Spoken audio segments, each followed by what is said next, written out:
Hey guys, I'm Captain Duck and this is the Dwarf Fortress video tutorial 2011.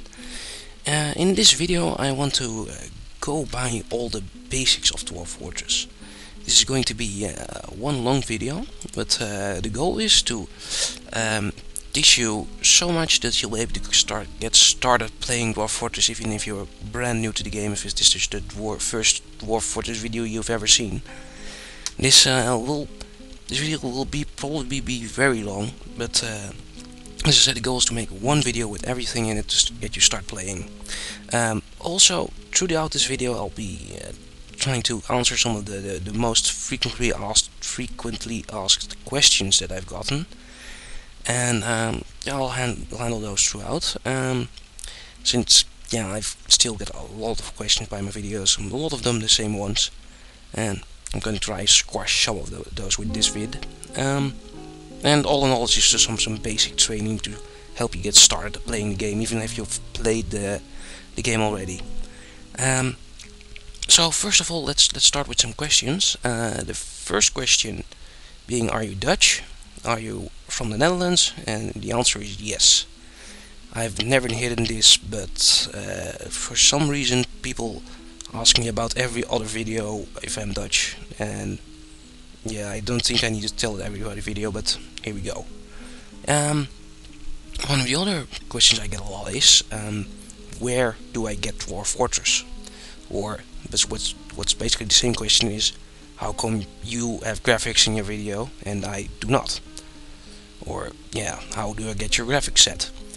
Well, there is an easy answer to this, thank God. There's the Lazy Noob pack nowadays, which is a pack of Dwarf Fortress with some very nice extras in it, some graphic sets, some options, and they'll help you play the game. And I'm an experienced player, but I still use this pack. It's very good, and you all should get it. And I'm kind of counting on you to get it too. I'm going to use a preset later, and for these 2011 videos, and this is in the Lazy Noob pack. So how do you get the Lazy Noob pack?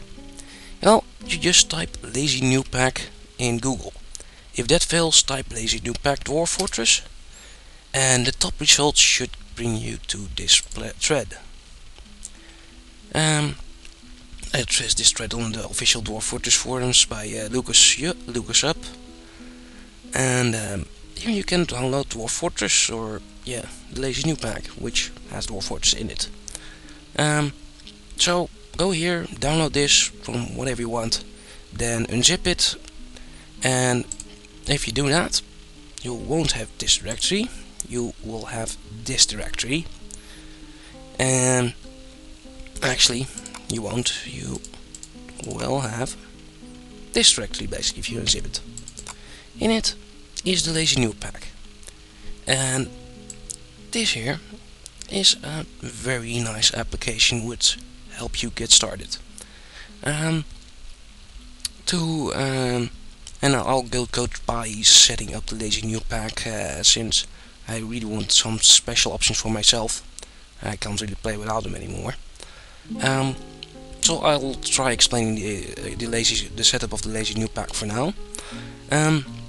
It's pretty easy. So the first screen here, the most important things are liquid depth. You want to make sure this is on yes. The other options usually are fine, don't change them. Down here though, there's something very important. If you're playing this game on a laptop, or you have somehow have a keyboard that doesn't have a numeric keypad on the right of it, you might want to change the key binding to this Lazy Noob. Press load, and then the buttons to go up and downstairs and to change some other options are changed.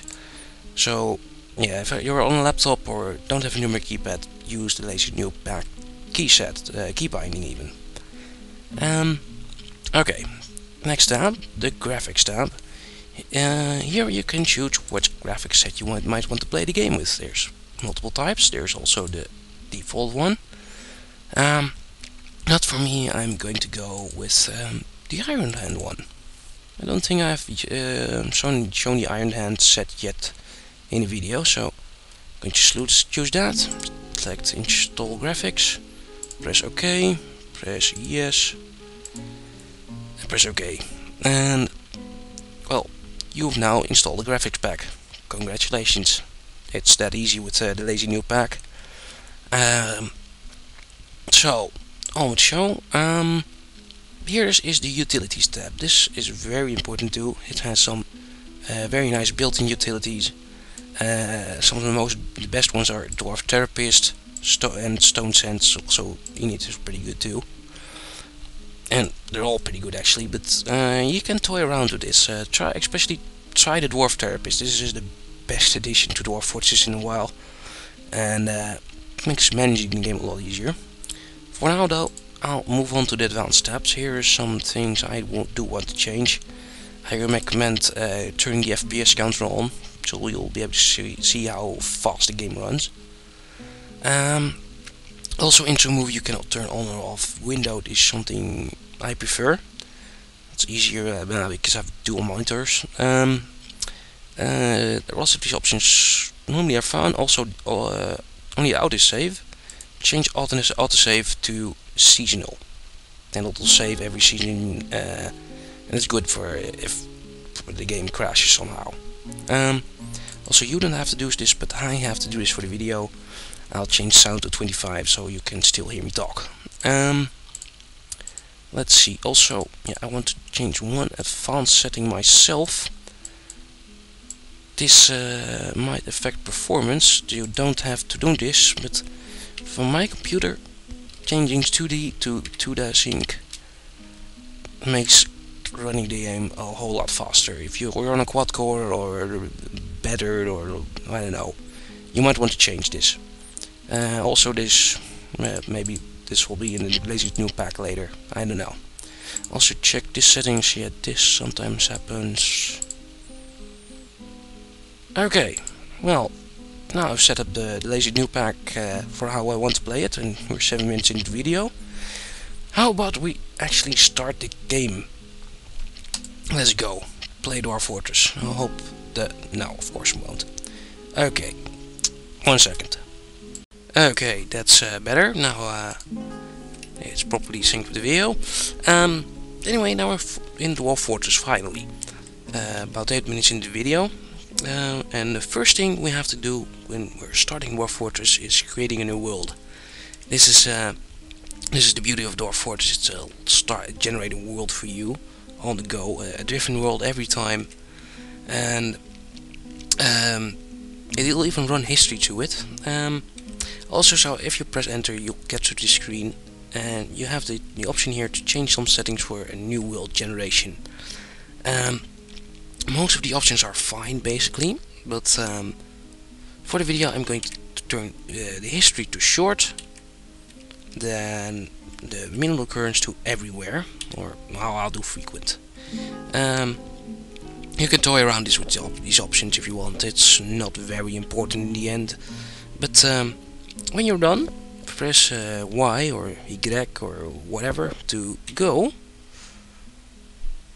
and it'll start generating a world for you. Well, it's doing that now. It's placing all sort of stuff, and now it's running history.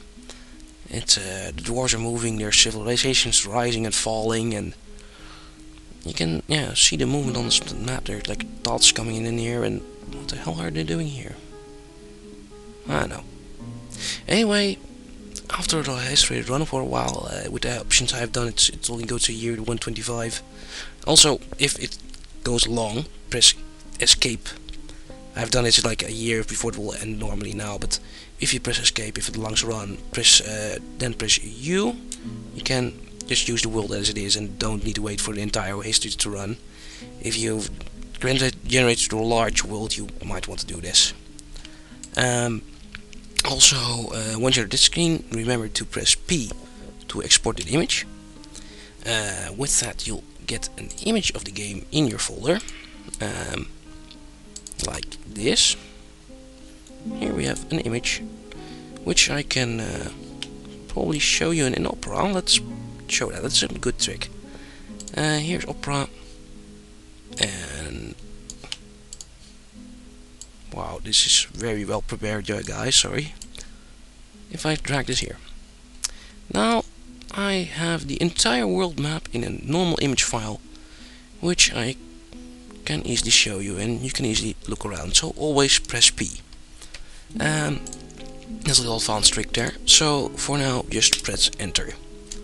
Then it will save your world to your hard disk, and now we can actually start using it. Yay! Wait till it's done here. And okay, now the world is generated about 10 minutes in, and we can start playing now. Let's see. Now we have the options to choose the type of game we want. For the purpose of this video, I'll be playing Dwarf Fortress only, which is a management sort of game. There's also adventure and lineage mode, which are more like a roguelike game. Wiki that if you don't know what it means. Dwarf Fortress is more like a managing game. You manage some dwarves going up to the mountain and making a whole dwarf fortress, basically your own very own Mines of Moria, basically. And well, just start it. If I press enter, then we get the site select screen, or the site finder, or whatever you want to call it. And this is a hard screen to understand in the beginning.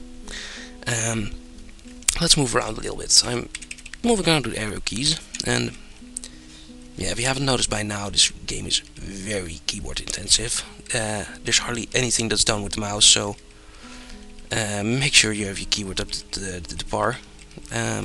For a laptop even, you could change the key bindings. You could also just plug in another keyboard, which is what I normally do.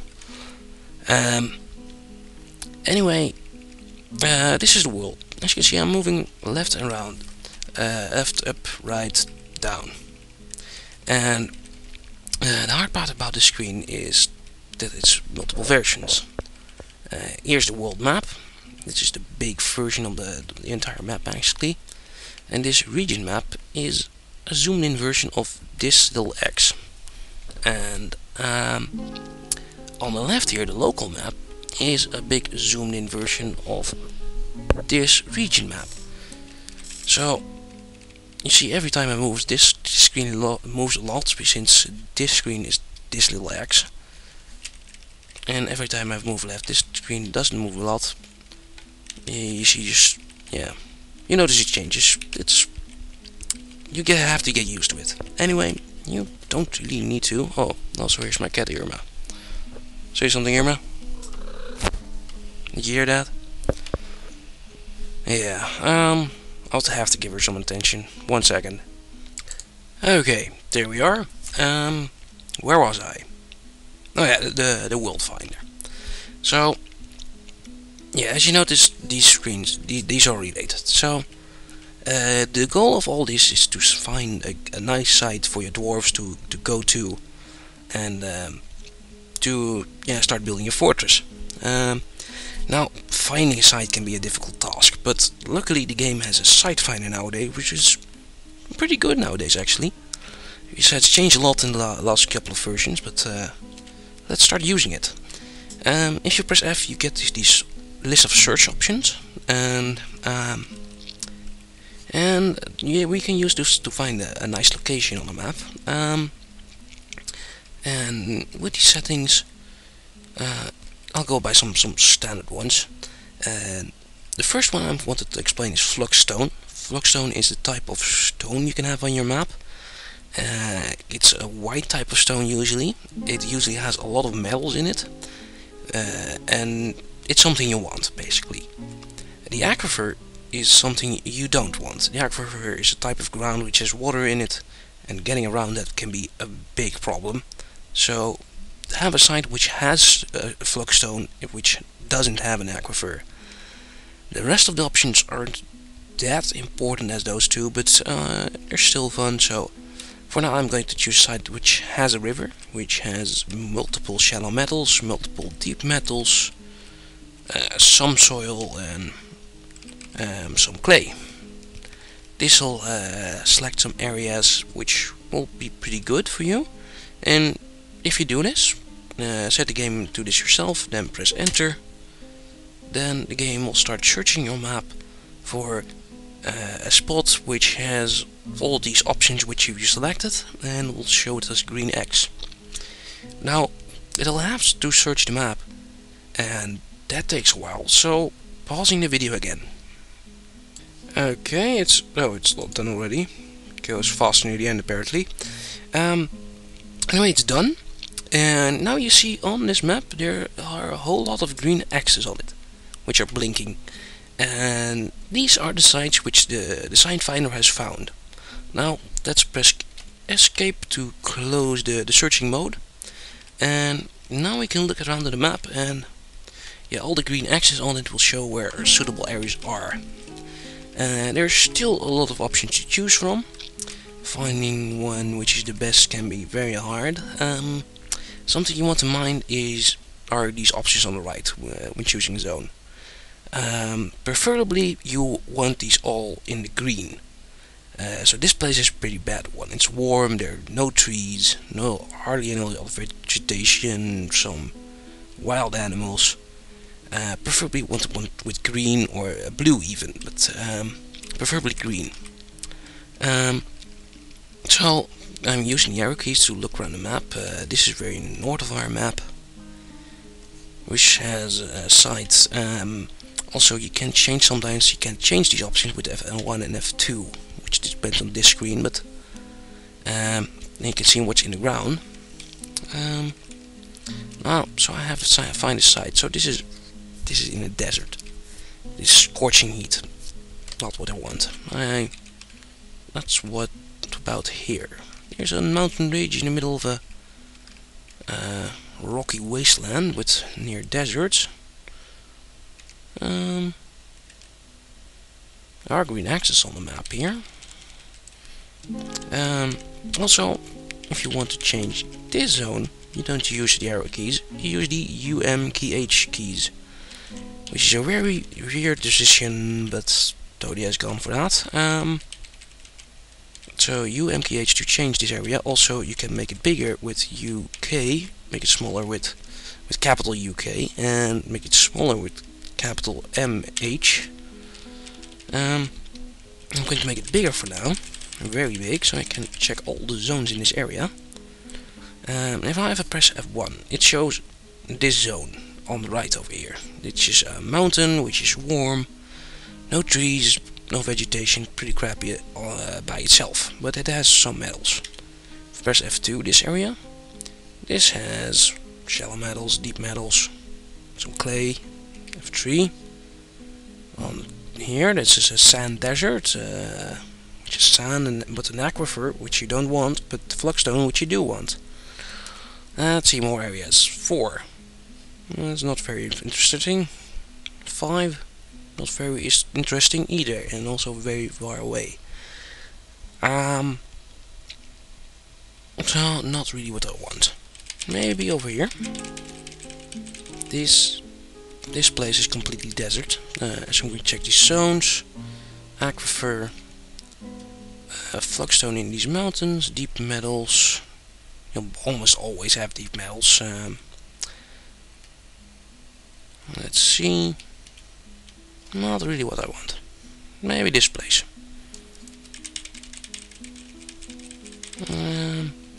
If there's an aquifer, flugstone, deep metals, aquifer, shallow metals. You know what? This could take a while. I'll check the map for a spot. I'll pause the video for now. Okay, I finally found a good area. Also, don't mind the map. I toyed around with some other settings, but anyway, so I found a good area, which is what you're interested in. I've made this area bigger so I can show the areas more easily. And this area, if I press F1, F2, F3, seems all the same, but F4 is a desert, a red sand desert with flugstone in it, which is very nice, which you need. The other places have aquifers, but doesn't matter much, since there's a place without an aquifer. So what you want to choose is a place which has flugstone, doesn't have an aquifer, but the place exactly you want is like at the border of areas. It's not, you see this zone, this red zone, this is the zone which is important. But also this zone over here has trees, which is also very important. And there's the river down here. And yeah, this desert rocky wasteland has another type of metal, which is also nice to have. So if I go back to the normal screen, now everything's dark, but I can choose an area. So I want to choose an area which is like in between them all. This would work. That's very close though. For this video I'll go for a bit bigger area, 5x5. Now I can select this area basically, or no, this area. Now I have a river down here at southwest, a sand desert to this in most of the southern part of the map, but there's also the flagstone desert, the red sand desert to the right, and trees in the north. So I'm at a nice area crossroads, and one part has an aquifer, as you can see. 1 and 2 does, 1 and F3, F1 and F2, yeah, and F3 doesn't. And since this part doesn't have an aquifer, this part is safe to dig down to, so yeah, that's why I'm choosing this area. Also to note in this screen is you can choose tab to change some settings, like you see the elevation of the map, how high the cliffs are. So this area has a lot of cliffs. And what might be important is your civilization in the screen. If you press tab a couple of times, with plus and minus you can choose which civilization you're from, which can affect your starting items. Usually I like to go with the civilization that has the most blue thingies on the map. So this just has 1, this just has 1, and these two have none. Well, the crazy channels are pretty close. I'll choose those. It doesn't change much, only the starting items basically, but to be sure, go to the tab screen, select the area which has the most blue thingies. Apparently in my world there are not much dwarves, probably because I stopped the time during generation, but during world generation even, but doesn't matter. Anyway, well, let's go on. So that's about it for the side select screen. Now I'm going to press E to go embark to this area which I have chosen. The arrow will give you an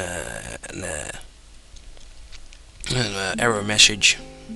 It says if you have an aquifer it might be very difficult to obtain stone here. I'm okay since part of it doesn't have an aquifer. If you have, well, you know by now, I've said it about 15 times now. Anyway, after that you can press enter, you get to the prepare for your journey carefully screen, or play now screen even. And as you can see in the lazy new pack, there is my very own preparation settings save thingy. I have no idea what to call this. Anyway, choose this, the DFVIDTUTS2011, and as you can see, here are my dwarves which I've chosen, a hunter at the end. And I'm just going to press enter, and then we'll get to this screen. I think this screen is fixed in the newer versions, but the version I'm running now, not yet. Anyway, press escape to get rid of that screen. If you press tab a couple of times, this will fix itself. And press P to get the problem screen again. There's no cave lobster. No biggie. Since if you're using Lose New Pub, you're using my preferred settings, which I have right here. So that's let me at least explain to you which dwarves I took with me and which items. You can completely customize this, but this set I'm going by the idea that you're using this set in this video. So I have 7 dwarves with me. This first dwarf is a miner. and also the trader, the broker. The second dwarf is a miner. Yeah, you always need 2 miners. The third dwarf is a mason and a stone crafter. You'll be making like things like doors and tables and chairs and pots and whatnot. The fourth dwarf is a carpenter and a crafter of different things. Gem cutter and gem setter too. He's also a jeweler and architect. He is very nice to have. The fifth dwarf is my farming dwarf. He can grow plants, he can gather them, he can brew, and he can cook. The sixth dwarf is the axeman slash woodcutter. He will cut down all the trees, and later on he can become the leader of my army, because he has some teaching and some dodging, and yeah, he has some military skills. He will be your first line of defense. As my last dwarf, I've taken a hunter, which is basically a crossbowman, which will start walking around the map, shooting animals, dragging back the corpses, and then your dwarves can eat them. So those are my 7 dwarves: 2 miners, a mason, a carpenter slash crafter, a farmer, a woodcutter slash army leader, and a hunter. And these are the items I'm taking with me. Pretty standard. Also, what's not standard is this crossbow, which is always handy to have, since I have a hunter, which some bolts and a quiver. Lots of food, some other items, a bucket to be sure. Oh, and this was what the problem was. Let's look at it again. There, with the P button, there was no cave lobster available. This will happen basically every time you play this Dwarf Fortress. At least what I've seen. Sometimes you might miss even more items like iron anvils or whatnot. But for now, I'm going to add those lobsters again. I'm going back to the item screen and press and for new. I'm going to have to the left of screen and for new. I'm going to type in lobster and S+ to add a lot of lobsters again. Lobsters is the preferred source of food you want to take with you. They are like turtles in that they leave a shell, which sometimes your crafters might need. So, in short, take some cave lobsters with you. It prevents a whole lot of problems later. Also, I'm taking a lot of animals with me. 2 dogs, a hunting dog, 2 cats, and 4 chickens, a rooster, and 2 ducks. And more about the ducks and the chickens later, which are pretty new in the latest versions. And they are a very powerful way to make a lot of food. But more on that later. So that's the preparation screen. Let's give the fortress a name. What am I doing? There. I'm not feeling very inspired even today. I can't even get up on a word. So I'm pressing R to find a name. The game will randomly generate a name. I've shown this in other videos in way back in the beginning. Watch those if you want more info about this screen. Squid Staff. Oh, that sounds like a fortress name, if any. Now, the name for my group. The J Tower. The Crypts of Chaining. The Whiskered Abbey. The Orb of Blunting. Yeah. Yeah. So, we're Squid Staff from the Orb of Blunting. For the Squid Staff. I like that already, yeah. So, done with the preparation screen for now. Let's finally get into the game. I'm going to press E to finally embark. And well, we're about 1.5 hours into the video, and now I'm finally getting to play the game. Well, first after the game loads a bit don't worry if the game locks up a bit here. It's usually it's starting the game. You get this nice message.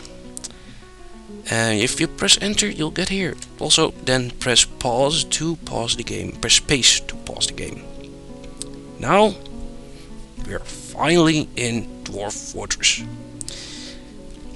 I'm gonna take a second to save this video. 1 second. Okay, there we go. So finally we're in the game. Yeah, and this is where a lot of players quit the game too. Understanding this game can be quite an accomplishment.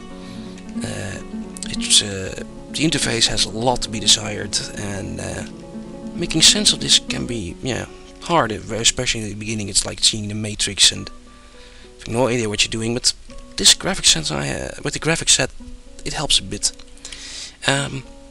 First of all, let's change the screen around. Get us to that ugly command screen away. We'll get it back later, but using tab you can switch around maps like this to, if you keep pressing it, you'll get the option you want. So now I have the normal view and the mini-map on the right. I'm going to try and explain the game to you, which, that's one of the other big questions I get. I don't understand anything I'm seeing in this game. Especially people who've played it, are playing it the first time without a tile set. They get really confused here. And yeah, this is a tough cookie to swallow. So anyway, let's get on. So I'm finally in game, and here are my dwarves. You can see them. Also, there's the chickens and the ducks, which I've taken with me. I think this is my miner, a carpenter, farmer, a mason, another miner, and something. The green one is a hunter. There's a bull or something here. Dogs and a cat. And yeah, this is a bit of wool. There's some grass, some sand. This is the desert area basically, which I saw on the map.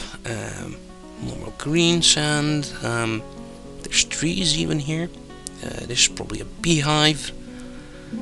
And the icons are sometimes weird because of the way the game presents itself. It's an ASCII game. It's a technical thing. But you'll explain if you play the game a couple of times. You'll understand even.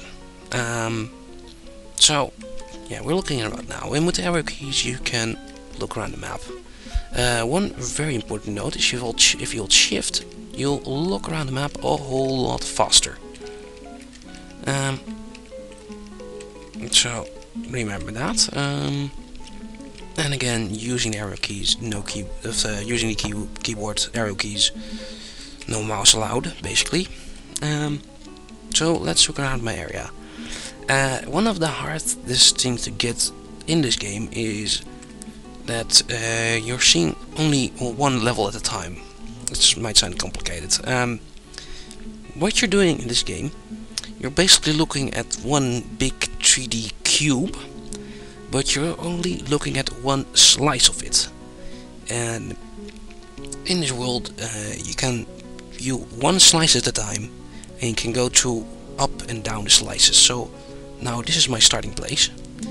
But if I go up a level, which is done by shift bracket to the left, basically.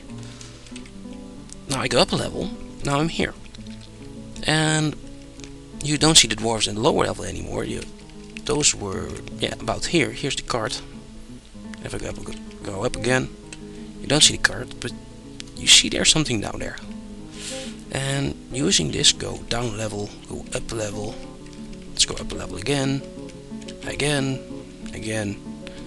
and down. You can see there's a big hill here, and it goes down the other way too, going down levels. And yeah, notice the changing minimap and where I am on the minimap. That's moving down, and so like this you can move around, and this is really one of the hardest part to get around. And once you figure this, it gets a bit easier. So you're looking at one slice of this 3D cube at a time. You can move up and down with the shift shift dot and shift comma buttons basically. And in this world you'll have to build your fortress. At first, let's look around some more. People new to this game will really need to explore how to look at the game, basically how to understand the game. To start explaining the game, I'll start explaining the buttons. Let's get that menu back. Also, let's keep the minimap on for now, so you have an idea where this lift map is on the right. So, as you see, here's the command menu basically again, and there are a lot of buttons. And you don't need to use all of them. I'll try to go through these buttons through the rest of the video and explain the most important ones you'll need to use. And to start off, let's start with the looking button, which is K. K for look around. And now you get the arrow, the cursor arrow keys, cursor even on this screen, and you can move around with the arrow keys. And again with shift you can move around a whole lot faster.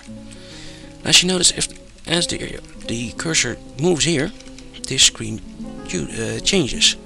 This screen tells you what is here. So this is a boulder, this is a drake, type of duck, the hen, the chickens, my carpenter dwarf, mason, planter.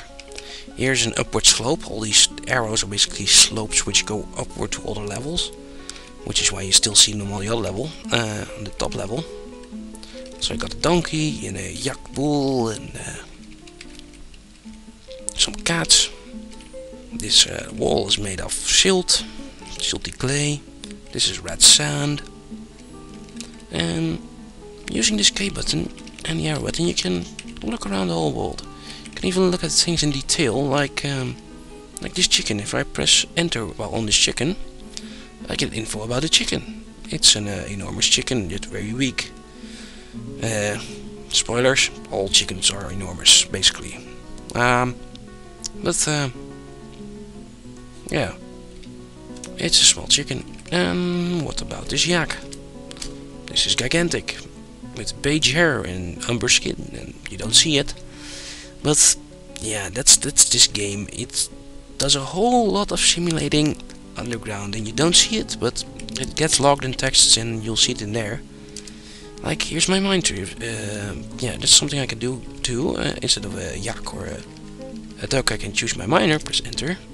I get this information screen about the miner. You don't see much. He has some objects, but if I press enter, this is where the simulating gets off, really. Now I have a bit of flavor text about this dwarf. He's been happy, he's done a lot of things, he's 64 years old, he's tall, he's muscular, he has sideburns, he has mustaches and a beard, of course, it's a dwarf. And he's tough and whatnot. This is useless information, basically, flavor text, but it shows you how deep Dwarf Fortress goes in simulation. Everything gets simulated. You'll see more about it when things will get to killing things later in the video. So for now, that's the K button. That's looking around. Alright, let's look around a little bit more. One thing very important I like to do is check around which types of rock I have, which I already started with earlier. But so first, here I have sand, and next to sand is some gneiss, which is some nice type of rock, flux type, I think. A white type of rock is always a good type of rock. Yeah, try to remember that. Other types are not as good, except obsidian, which is the best type of rock, which is black, but there are other more useless types of black rock too, so as a rule of thumb, white rock is the best rock. So there's lots of these nice walls, lots of sandy clay loam. What's down here? Sandy clay, silt clay loam. Silty clay, granite. Go down some more, not much changes. No, not that very interesting yet. Maybe there's more underground. What's this? Silt. And granite. Granite's good too, I think. Anyway, now I think it's time we start digging around a fortress. Before I should go do that, I'll show you how to get back to things. So, you've explored your map with the arrow keys and now you have no idea where you are. First of all, pressing escape to get back to the main menu. There are a couple of ways to get back to your dwarves. One of the best ones is the hotkeys menu. Especially in the beginning, you can always press F1 and you'll get back to the starting screen.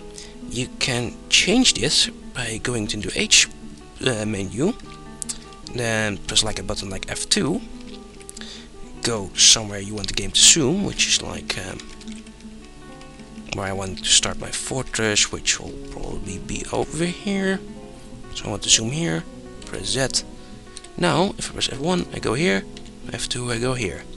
Hotkeys menu, figure it out the rest for yourself, it's pretty easy. Use it, it's a godsend. Another way to find your dwarfs is through the unit menu. Press U for the unit menu. Then you get a whole list of what dwarves you have, what they are doing, what types of animals you have. Wild animals around, there's apparently milkfish probably in the river. There's some camels walking around. This is a desert. And yeah, it'll say if it's tame or a dwarf or what it's doing, and yeah. So if you want to go back to a dwarf, like where is my hunter dwarf at the moment? I press C when selected on the hunter dwarf and I instantly zoom to the hunter dwarf. So this is a nice way if you're very lost deep underground, no idea where you are. Press U, press C on any of your dwarves and you'll probably go back to where your dwarves are working. So that's it for going around. More about the U in the unit list menu later. Yeah, first let's start actually building a game. I think we're at like 40 minutes. I've got the videos in parts so I don't see the exact time, but it's about time we actually start playing the game. So I'm going to select a site where I'm going to dig my fortress. Since there was an aquifer in this zone, probably in the left and bottom right of this part of the map. Oh, also there should be a river here. Yeah, this is the river. And in this river are the milkfish. Oh yeah, another button. V is something you can use for your dwarves, but more on that later. You can also use it to check animals in rivers like these milkfish. I'll fish these up later. Okay, so I want to select an area to actually start digging my fortress in. And I'm going to try and find some rock, which is this white stuff. This is gneiss or G-nice? G-nice? It's probably just gneiss. And in here I'm going to dig a hole. Basically, that's going to be my starting fortress, digging a hole. So let's get rid of the decay menu again. And with the D menu, I can start digging around. If you press D, then D again, you'll see this option change from chop down trees to mine. Might already be here, might be on trees, you'll notice that later. Anyway, pressing D twice gives you the mine option. Now I can select an area what I want, where I want to start digging my fortress. And it doesn't matter much actually where you are making your fortress. The best thing I can recommend to you is to do it near one of these surface spawns. You'll find these groups of sevens, wild sevens on the surface, which are lakes basically. You can see with the K button, here's nothing, but down here there's a murky pool full of water. So what I do want to do is find an area in this right part of the map which doesn't have an aquifer, but which does have a lake close near it. There's a very big lake. I think this lake is the best over here. Okay, so this lake, this is going to be my farm later. And yeah, this will be the start of my fortress. This area over here. There's no nice here at the moment, but there is a couple of levels down. So I think I'll start my fortress over here, then dig a way up. I hope I don't hit the aquifer, and make my farm at this top level. So I think I want to make a shaft in the mountain. This is something you need to know when designing your fortress. I need to get in the stairs now. I designed my fortress around one giant shaft, and I make things on difficult levels, and this is what makes the game more difficult to comprehend, even because they're working on different levels.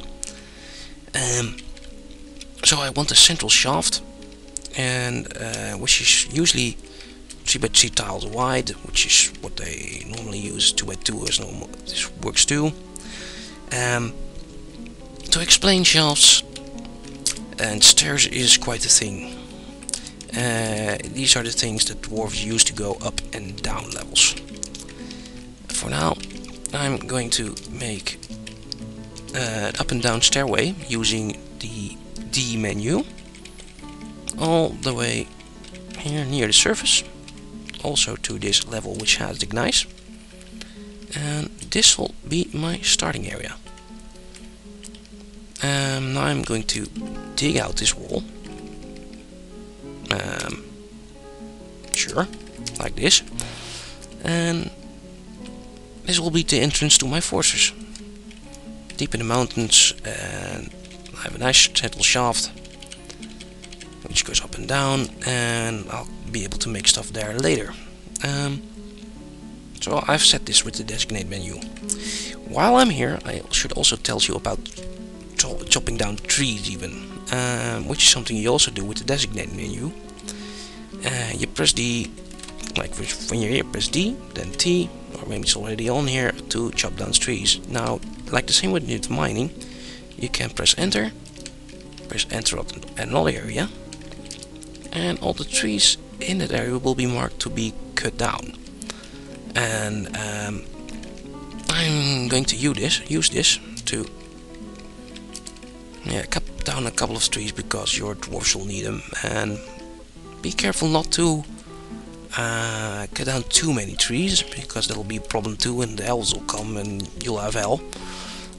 For now, select the two little areas to be cut down, and I also am going to select one little area to gather plants. Just do this now, don't do too much, but this is nice to start off. Now I'm actually ready to let the game run for a while. Let's go back to the dwarves with F1. Now I'm going to unpause the game. Remember, the pause button in space is very important. You usually have to pause to make commands, so, and unpause to actually have them do something. So now I'm unpausing. Let's make the big screen a little bigger. And as you see, all my dwarves have run away. Let's find them. If I go up one level, here I see my miners hard at work. They're digging out this passage over here. Up to the shaft, and in the shaft, which is made of these X's, they'll go up and down. I'll explain more in a little bit. Yeah.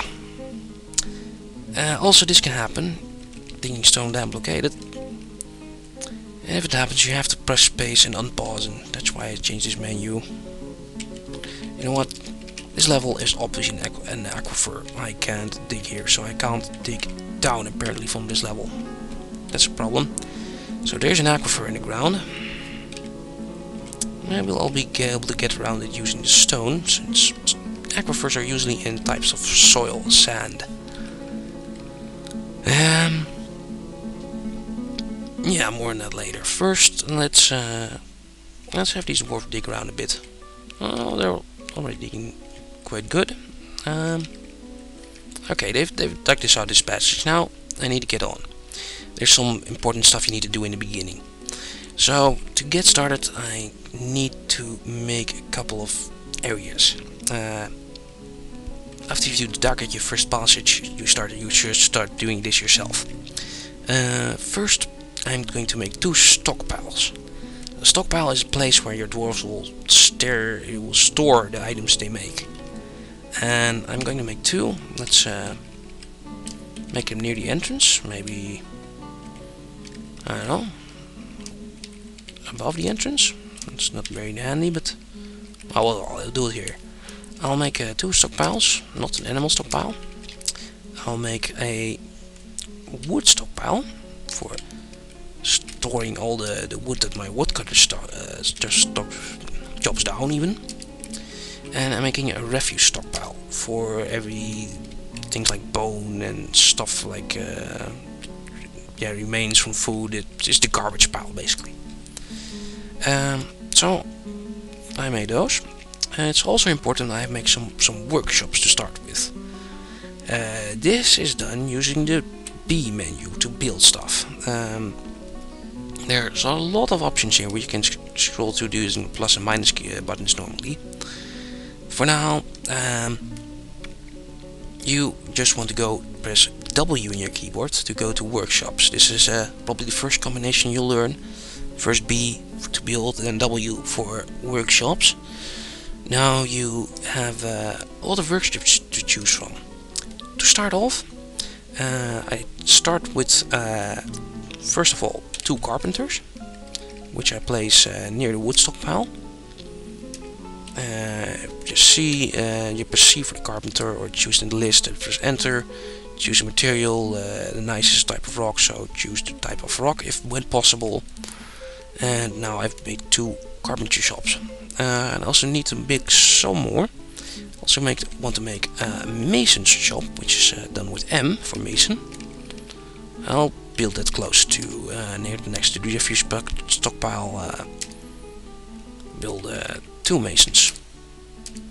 Also important for later stuff is to make a craft dwarf, which you do with R. I'll make 1 for now. You also need a butcher with U. And it's smarter to have a 10 or already 2, so press N for that. So now I've selected all this, I've built all these workshops. Again, 2 carpenters, 2 masons, a craft dwarf, a butcher and a tanner is what you should start out with too. I'm going to just press space to let my dwarf start working again. And in the meanwhile, I need to probably rethink my shaft. Let's see what happens if I make another one here.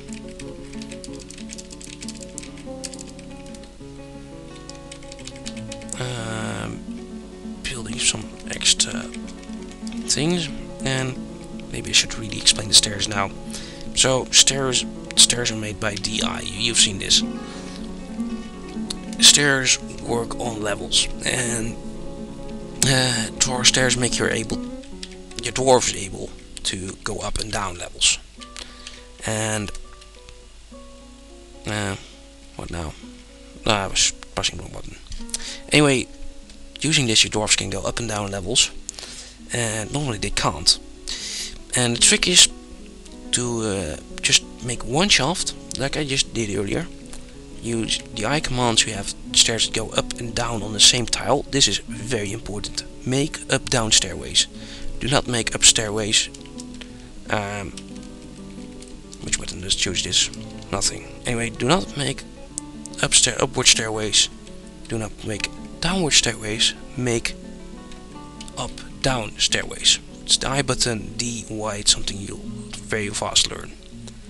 So, if you just do that, make 1 central shaft like this. Out of these up-down stairs, put these all above each other.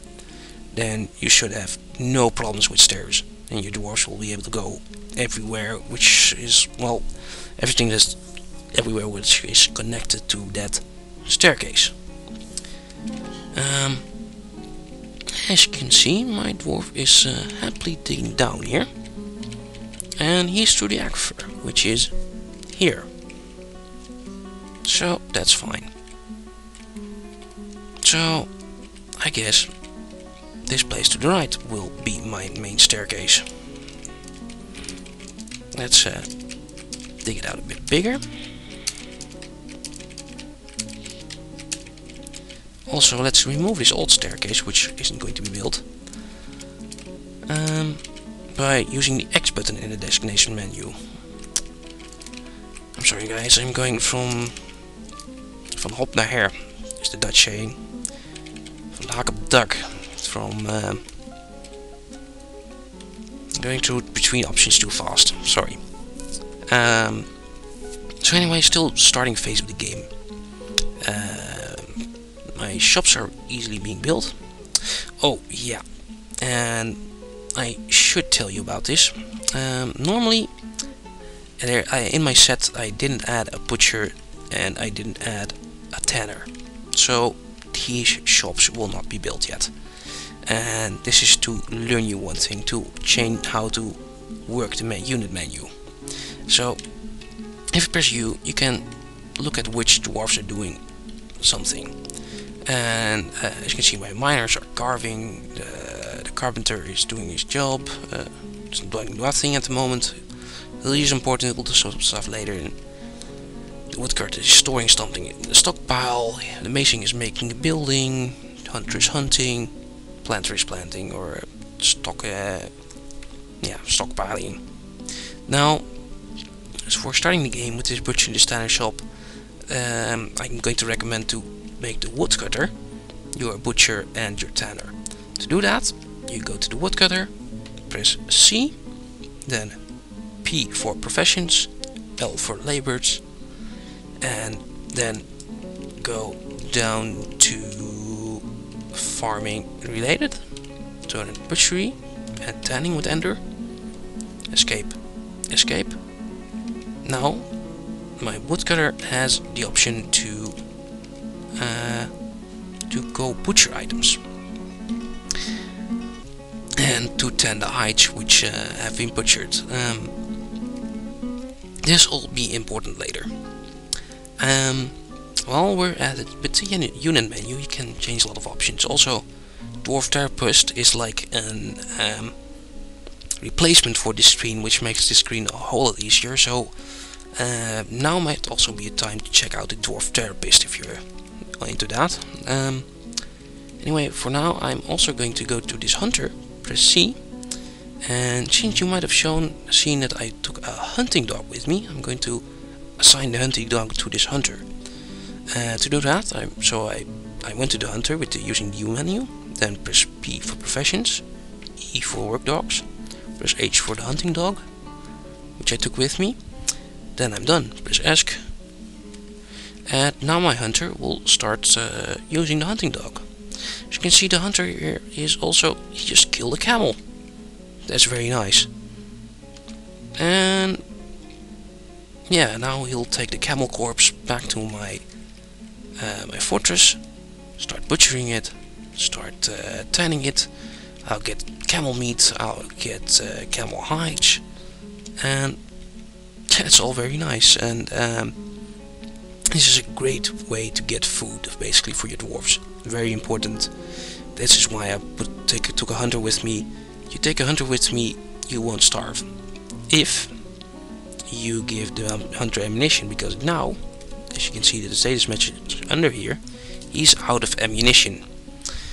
And well, you see here, by the way, seeing the woodcutter building the tanning shop. He's doing that now. Anyway, to give the hunter ammunition to keep your hunting working, I'm going to move on to the next part of the game. But I should do one thing first, and that is create a starting level, a crafting level, which is safe, and where my dwarves will firstly eat and sleep, and this will be my starting level. I'll dig out one level around the central shaft. That's one part, probably pretty near the surface, but far away from the aquifer. It's like a couple levels below the aquifer, which is on this level. It's like 3 levels below that, to be sure.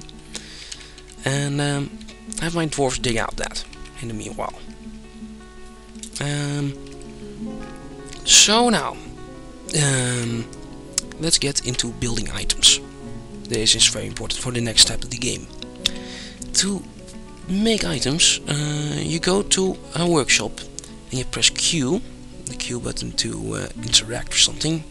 Set buildings task preferences. With the Q button you can basically change the options of an item you've built, like a workshop or the stockpiles which I built earlier.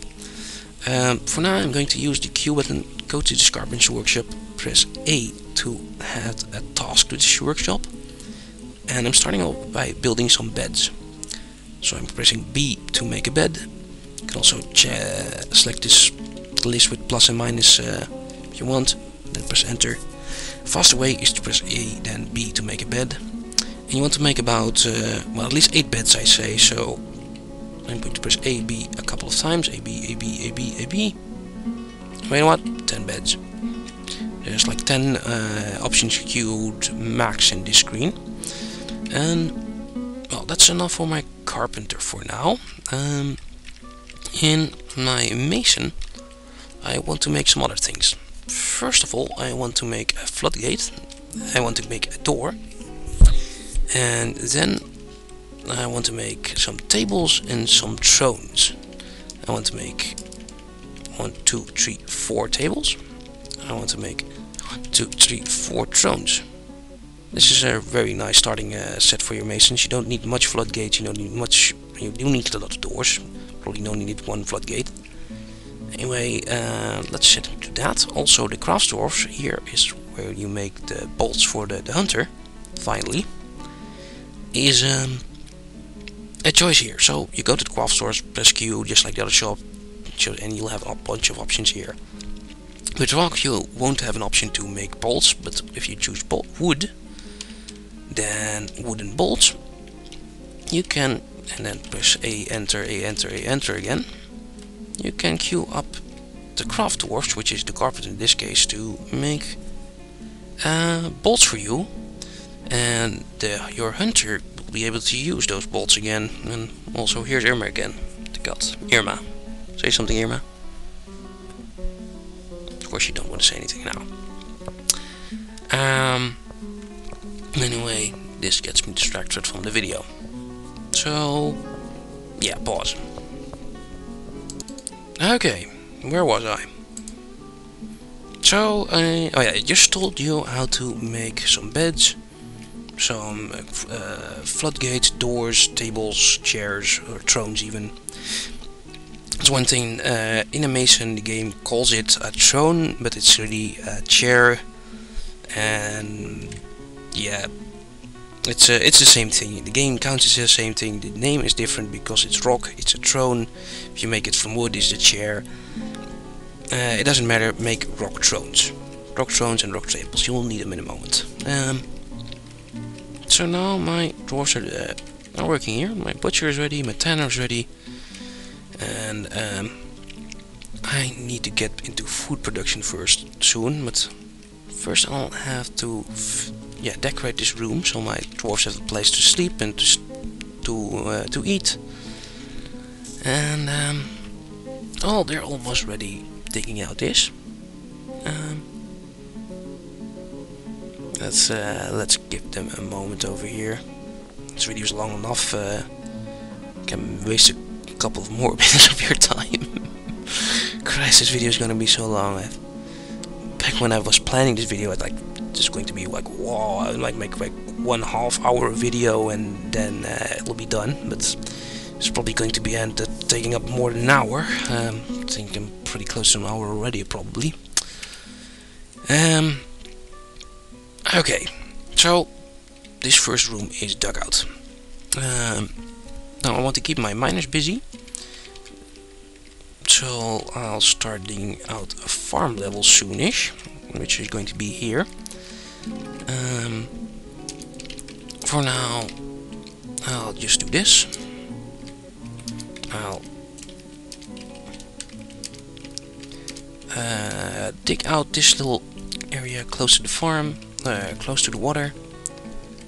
Little area close to the water, and yeah, more about this later. This is just to keep my miners busy for now. So back to this starting level.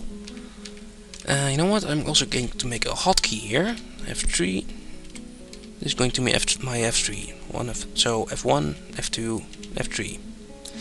And yeah, let's start building some things so my dwarves can actually sleep in a bed.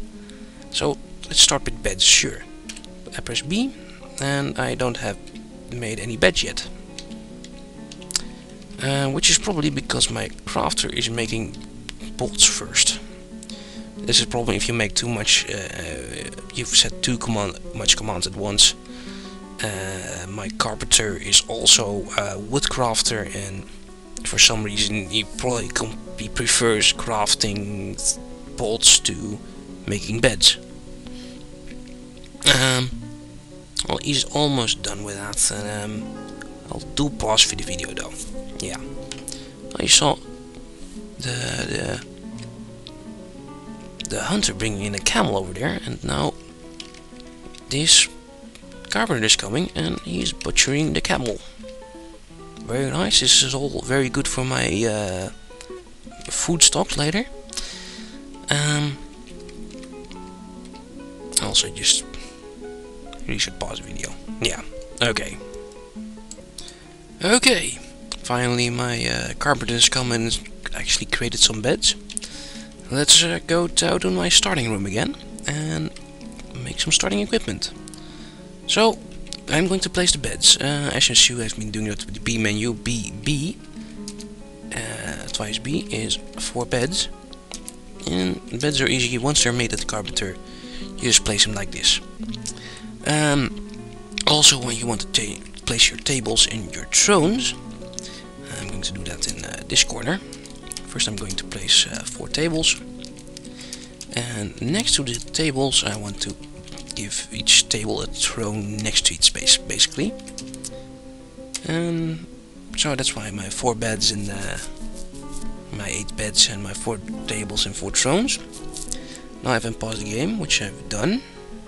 Your dwarf should start installing the stuff. There we go. They'll come in, place the thrones for now, which looks like little footstools now, but in this map, but they're thrones. Trust me. That's here's a nice throne. Also placing the beds. Let's wait a second until all the dwarves are done and they have placed this, and then I'll show you how to make an area out of this and have your dwarves actually start using this area. Sorry. Waiting for the last bed. Yeah, there we go. Okay, pausing the game again. Now I've placed these beds and I've placed these tables. Now my dwarves can start using them, but first I'll need to make a room out of it. To do that, first press Q, go to one of the beds, press R. Then you get like slice select area, which you can change with plus minus. Usually pressing enter is okay. And for the barracks, your very first barracks or your first sleeping quarters, you want to make it a dormitory with D. Which means that normal dwarves which aren't in the military, which don't have a bedroom yet, their own special bedroom yet, can sleep here. It's a dormitory, you get the idea. Also, I want to do the same thing with this dining room. I want to press R on one of the tables.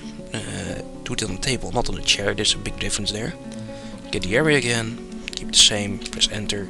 Now I have a dining room. Also want to make this a meeting hall with H. And now this little room is set. Now my dwarves, when they come, they'll go here to eat and to drink. And since they're going to eat here, it's nice if I place a food stockpile here. So I'll put a food stockpile here in the corner for now. So how about a little furniture stockpile and maybe an ammo stockpile, since my hunter is getting a lot of using a lot of ammo, and since I'm getting a lot of leather, let's store that too, making a leather stockpile. And weapons and armor will have to wait till later, or maybe not. Now I'll make a weapon stockpile between the beds over here and an armor stockpile over here. So now I have a lot of stockpiles, and all my stuff can be stockpiled. That's probably a word. If I pause, you'll probably see my dwarves moving some stuff inside. Here they are. This should be a piece of leather. Let's check. Camel leather, I think. 200 camel leather.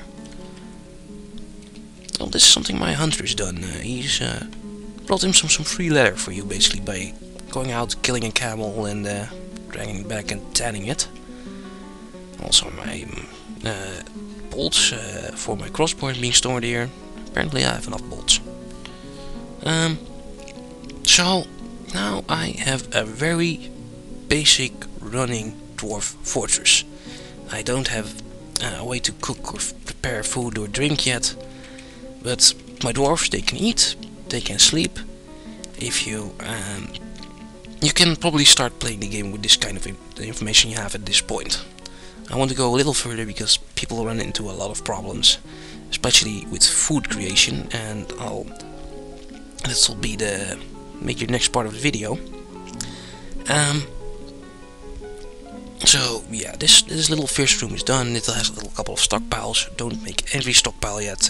When you're doing this, do not make a stone stockpile at all. If possible, that will give its own big heap of problems. So forget the stone stockpile for now. You'll want those when you start forging and crafting. Not now. Because if you make a stone stockpile, your dwarfs will start digging, hauling all these stones out, but it will take way too much time. Anyway, as for now, I need to get started on my farm.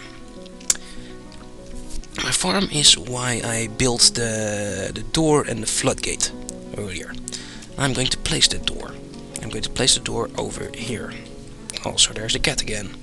No, you just have to wait. Sorry, cat. Oh. Anyway, a door. B for building, D for door, pretty simple. I'm going to place it here. So, now I have this room. This will be my farm later. Problem is, there needs to be water over this. And this is why I dug it out near this little lake. The plan is to have the water, which is in this little lake, run down over my farm and collect it somewhere. And if the water has been gone over my farm, then it's safe, basically. Then my dwarves are safe. And no, that's not what I mean at all. If the water has run over the farm, then you can start planting plants there. You can start farming there. That wasn't so hard. Anyway, so the idea is to get this water over the farm to somewhere else and then start farming. But first I need to have a way to get rid of all this water. I need the water to go down a level. To do that, I'm going to build a channel. A channel is a special command. It will dig out a tile on the level you're looking at, and also the tile on the level below that. Let's show my dwarves doing this. So I've built channels at the bottom of this area here, and if I go down a level now, you see the dwarves see this too. Let's dig out this little wall here, which is the entrance for the other dwarves. And I want the water to go somewhere, and really the easiest way to get rid of the water is just to dump it somewhere. So for now, I'm going to dig this wall to the outside,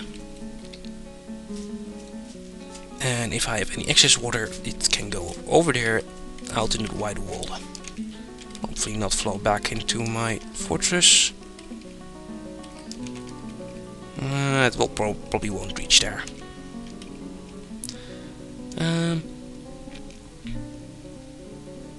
Okay.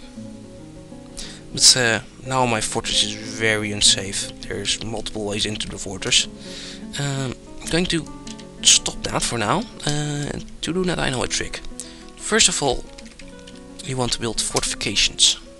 Fortifications are tile which your water can go through and arrows can go through. They are normally for defending your fortress. But they also they keep enemies out, which is the whole point of the thing. But I'm losing my train of thought here. Sorry. So they keep enemies out, which is the main deal with them. Also to build them, B to build, C, capital C to get to this wall menu, then fortification. And it only needs stone or a type of metal. Stone is usually enough, and give your dwarves a while, they will create them, which happened here. Okay, now my fortress is safe. This special fortification tile means that water can go out this passage, but enemies can't go in. Same with here. When I start flooding this area by taking out this tile, the water will have to go through this fortification, which means no enemies can get in, but the water can get in. Then the water is supposed to flow over this whole area, down this channel, and out onto the mountains onto the ground. Which is not a very clean way of doing this, but it's a way. So this is almost done. My farm. This should be safe. There's no one here. Yeah, let's start digging it out. First, this is why I built the door. First, I want to make sure there's no one in the farm when the water is actually rushing there. So that's why you build a door. Press Q to go to the door. Press LO to keep it closed for everyone. Read the options if you want more info. Now, no one can get in. Now I'm going to use a channel, which will remove, as I said, the tile on this level and the level below it, to remove this tile, the tile exactly above that. You know, I'll remove these two tiles to make sure that the water can go to my farm and then go out.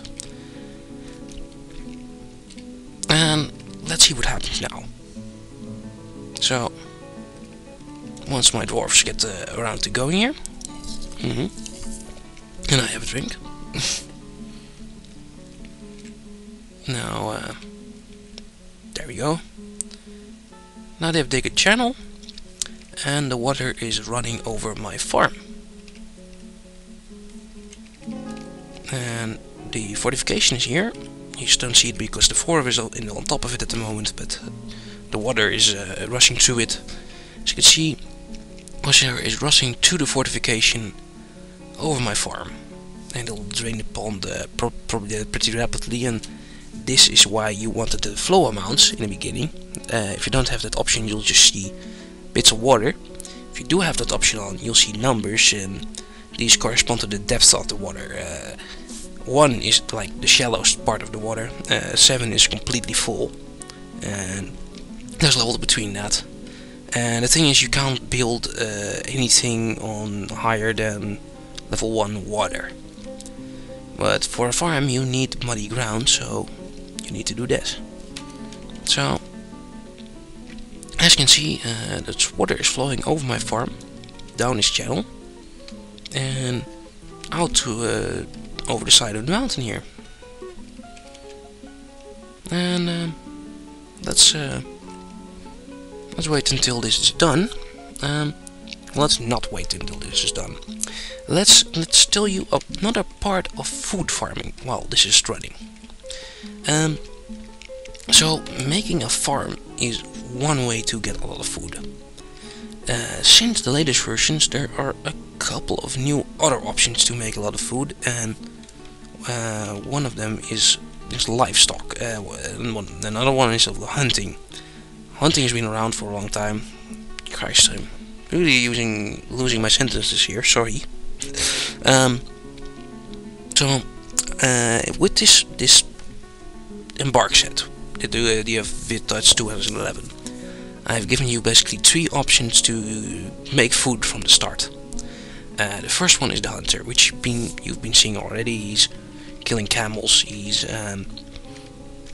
He'll go out in the world, kill some animals, drag them back. You'll get food and skins and whatnot. The second part is the hens. They are the ducks, they're the chickens, and those will start laying eggs.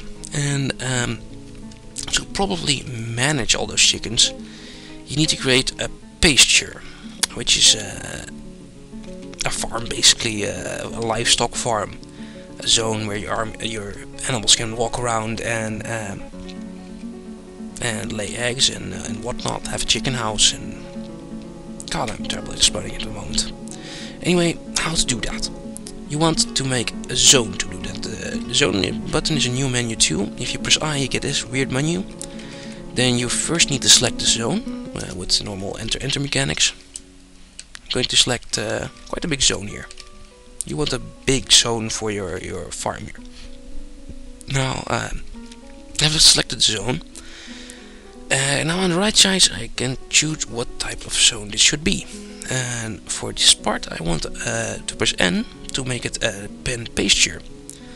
Then I want to press capital N to set items, to set animals to this pasture.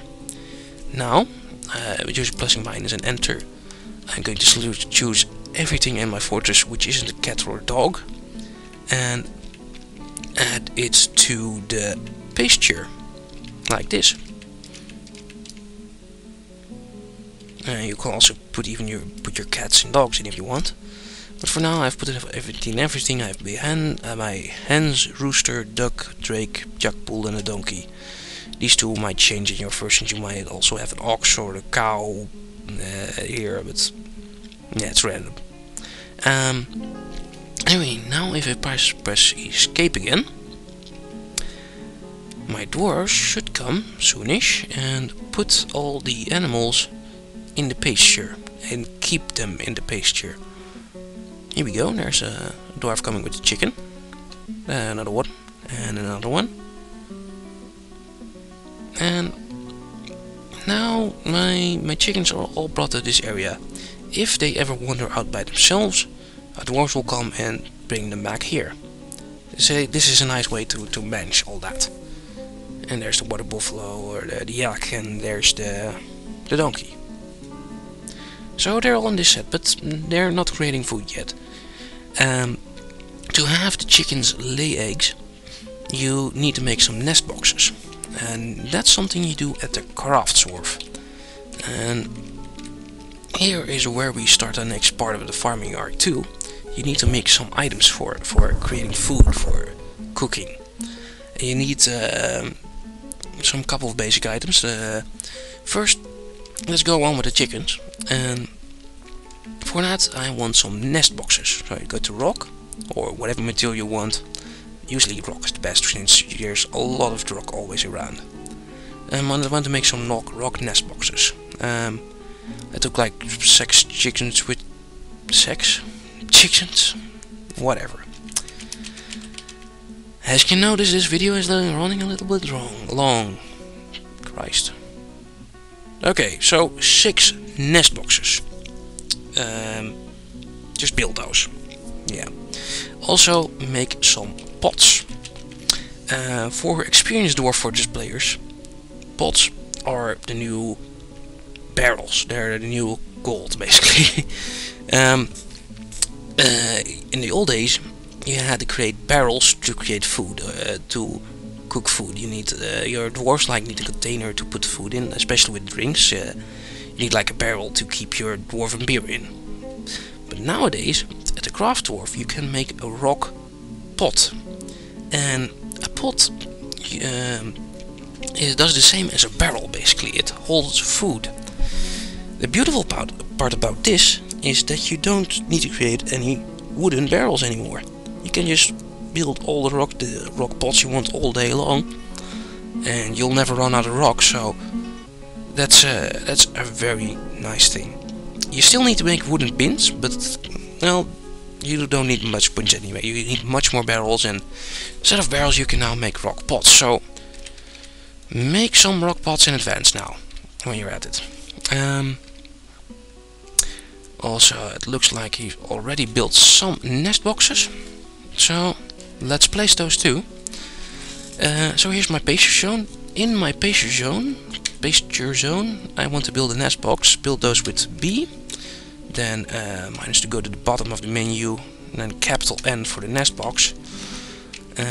Place these somewhere in the zone. Doesn't matter much where you put them. And I'm just gonna put 3 on a row here. We'll add the rest later. And once they're placed, and once your chickens are pregnant, basically, they'll claim a nest box. You'll go sit on there, lay eggs, and your dwarves will basically automatically get the eggs, put them in the food stockpile, and you can start cooking with them. And yeah, that's why pasture and using livestock is a very good way to get food and get a lot of food. And it's really something you should do, and that's why I took all those chickens and those ducks with me. I'll show you an even better trick later. First, let's check on the farm, which is probably done now. Yeah, it's done.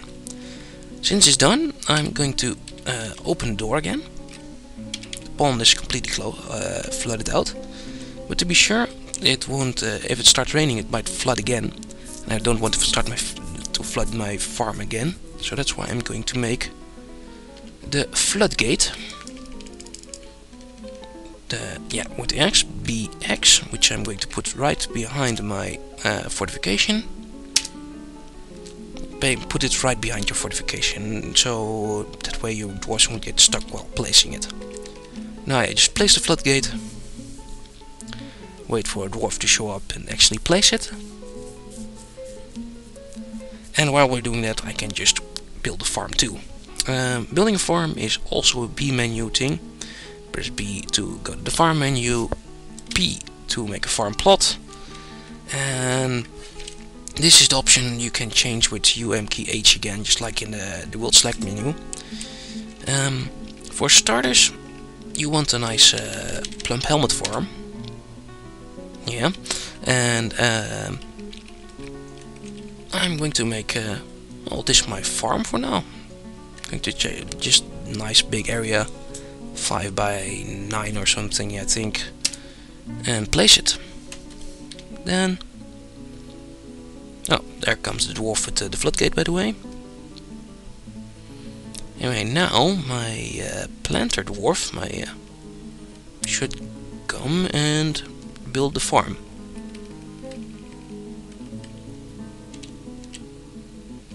Once he's done having a party. Also, I should make this one of my hotkeys. I'm going to go back here a lot, so I'm going to make a new hotkey. H4 Z ESC. Okay. F1, F2, F3, F4. That's the way how you manage Dwarf Fortress, and here is my planted dwarf. He's building the farm. Now, notice that he can make the farm now. You could build the farm earlier inside, but since the ground wasn't muddy, you'll get some error, like, what if I try to make the farm here? BP. And here, he doesn't complain. No mud, soil, and yeah, it won't do it on just rock. Maybe it'll work inside on soil, like this. I probably don't even need a watering anymore, since this in the soil. Oh well. This is the way I'm used to with watering the farms, and you don't have to, since there's other ways to create food now, with the eggs and the hunting. Anyway, the farm now it's built. Now I'm going to add plump helmets to it, which I've used in the previous version for plump helmets are the basic food items of Dwarf Fortress.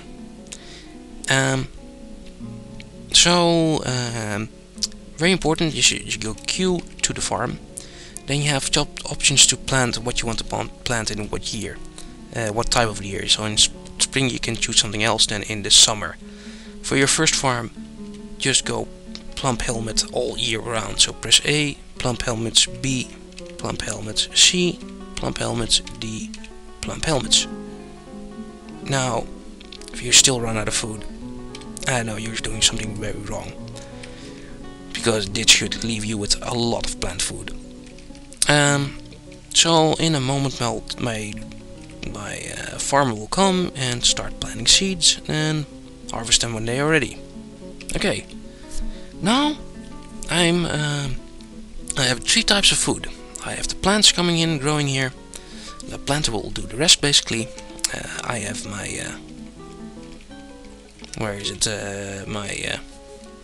my egg system over here, my pasture with all the ducks.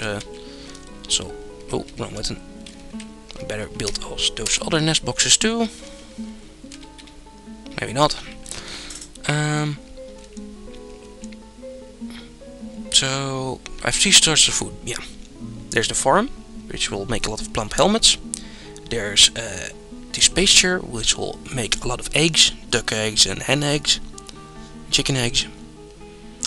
Also, there's a vulture apparently.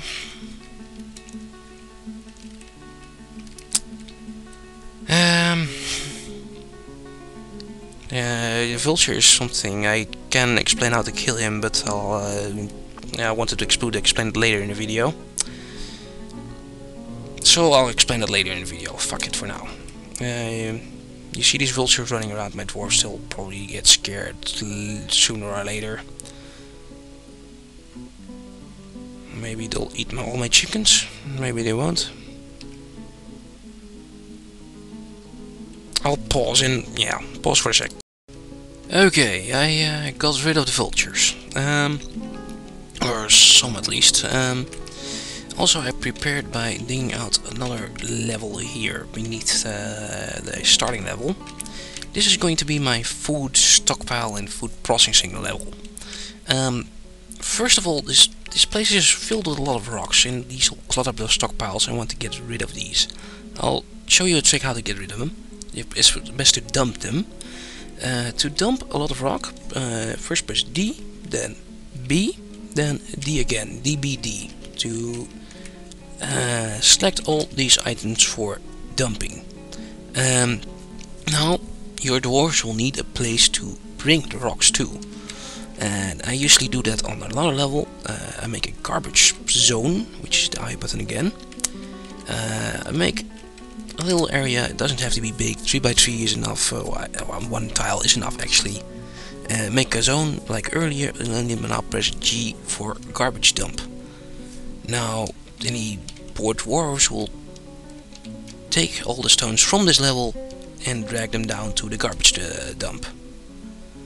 Now I've done that to clear up this level, since this level is going to be my food, cooking and brewing level. And I'm planning that, and since I have a lot of types of food coming in now. I have the eggs, I have the meat from the hunter, and the plants. But normally your dwarves won't eat uncooked eggs or uncooked meat. Maybe they'll eat eggs, I have no idea actually. Anyway, to cook the meat you'll need a kitchen. A very, very important thing in a dwarf fortress, and these are almost done. I'll build the kitchen here. Also, to build the kitchen I'm going to work with some bit of advanced food stockpiles, which is a very nice trick to learn. First I'm going to build my workshops for food processing. So I'm going to BW for the workshops again. Now I'm going to first make a kitchen, which is Z. I'll make it here. Also going to make a still, which is L. Make that close to. I want a fishery. Make it anywhere. and as soon as a fisher dwarf shows up in your fortress, then you'll make the fishery shop. It doesn't matter if it'll stay there for years until it's built, but just build the fishery now. And while we're at it,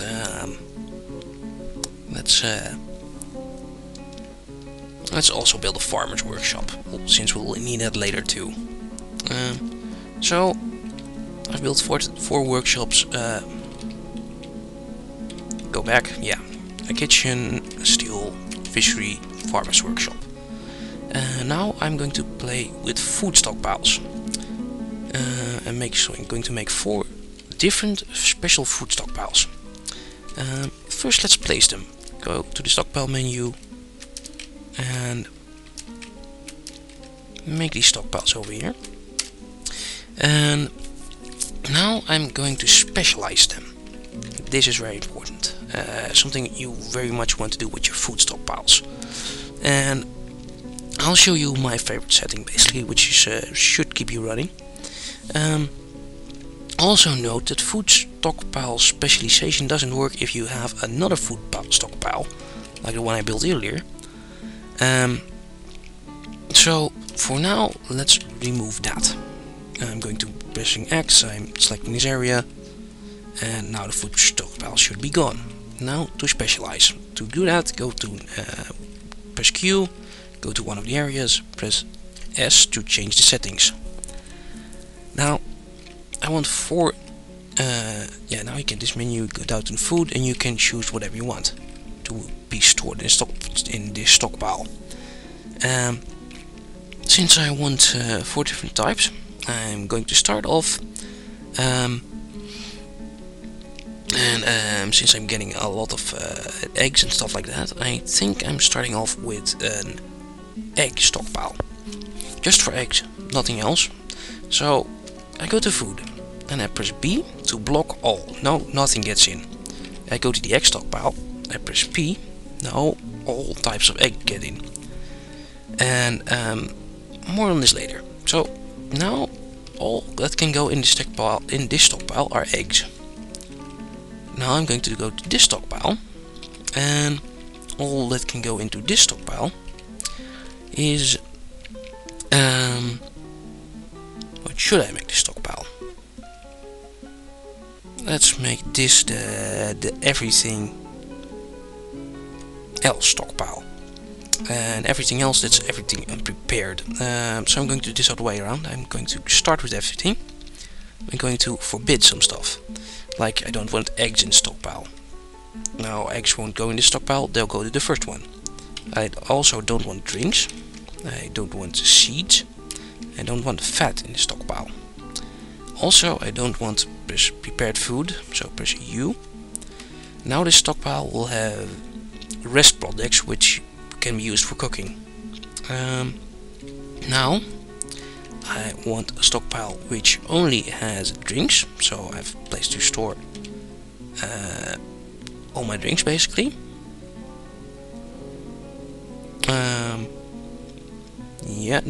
No, I'm not going to do that. Other way. I'm going to make this a seed stockpile, so only seeds can go to this stockpile. And this last one is going to be a fat stockpile, since you get a lot of fat and of tallow even, and you don't want much actually, and now it's nice and sorted. But now I don't have any stockpile which can hold the drinks and the prepared food. This stockpile I'm going to place back here. Shouldn't have deleted that stockpile, I'm going to make a new one here. You haven't seen it, the barrels changed, and I haven't unpaused, but I've deleted the old stockpile, food stockpile, and made a new one just now. And now I'm going to make this stockpile. Start with nothing, and I'm going to place all the drinks here and all the prepared food. Now, if you've noticed all the different stockpiles, down here is the egg, down here is the rest, fat, seeds, and wine and food. Now, if any food's created, it'll go close to my dining room, so my dwarves can easily get it. and all the building stuff, all the stuff you need to create food, the uncooked meat and the eggs and whatnot, will all go to this level. Now let's unpause and let's see how the dwarves will manage this on their own. And you're seeing they're making the shops. I want have a drink. My dwarves too, probably. I should make this still soon. In this tile set, by the way, these are the rock spots I've made. I probably need some more, so let's make some more while I'm ahead. Make lots more rock pots, since, as I told earlier, rock pots are the new type of barrel. And you want a lot of them, and since the dwarves, if they want to make food, if they want to make a drink, still an item, they need a food container of some type, so like a barrel or a rock pot. In this case you want a rock pot. So now my kitchen is done and the still are done. Great. Now I can set my kitchen to actually make some meals. Let's set him to make like 5 easy meals. Same still, I'm going to make 5 drinks. And to show the difference, first I'm going to press Z, and you can see that I have 7 drinks and 90 other food, which is prepared food usually. Z menu is a lot of information menu. More on that later.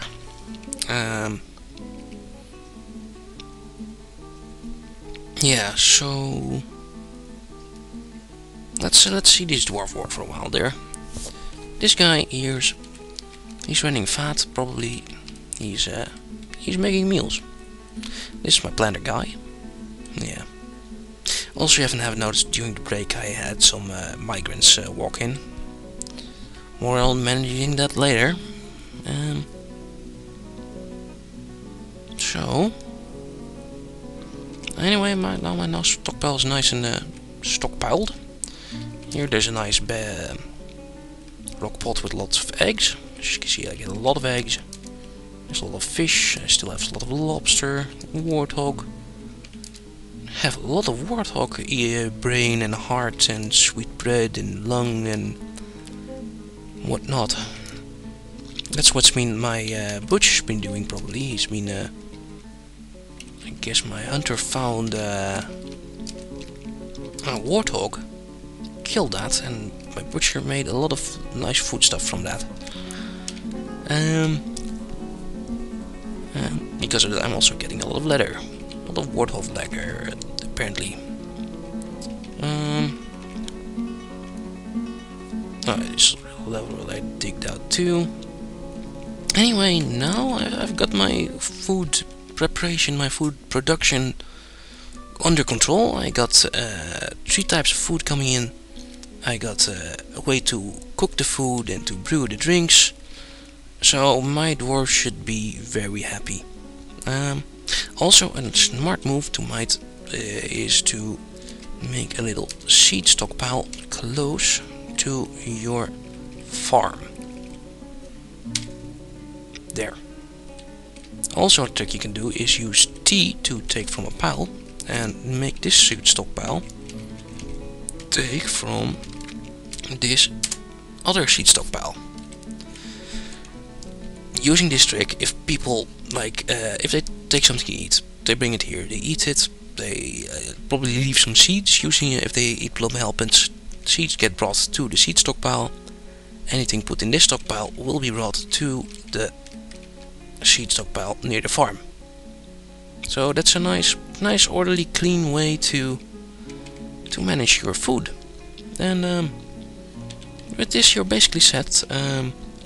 Once you get a fishery guy, you'll start catching fish too and adding that to the food mix. So now I've got like 4 types of food.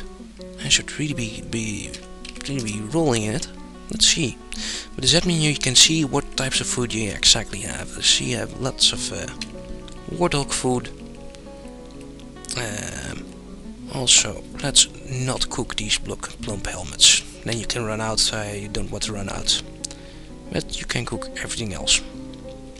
Also, while I'm into food preparation, I should tell you a trick. Here are the chickens and the ducks.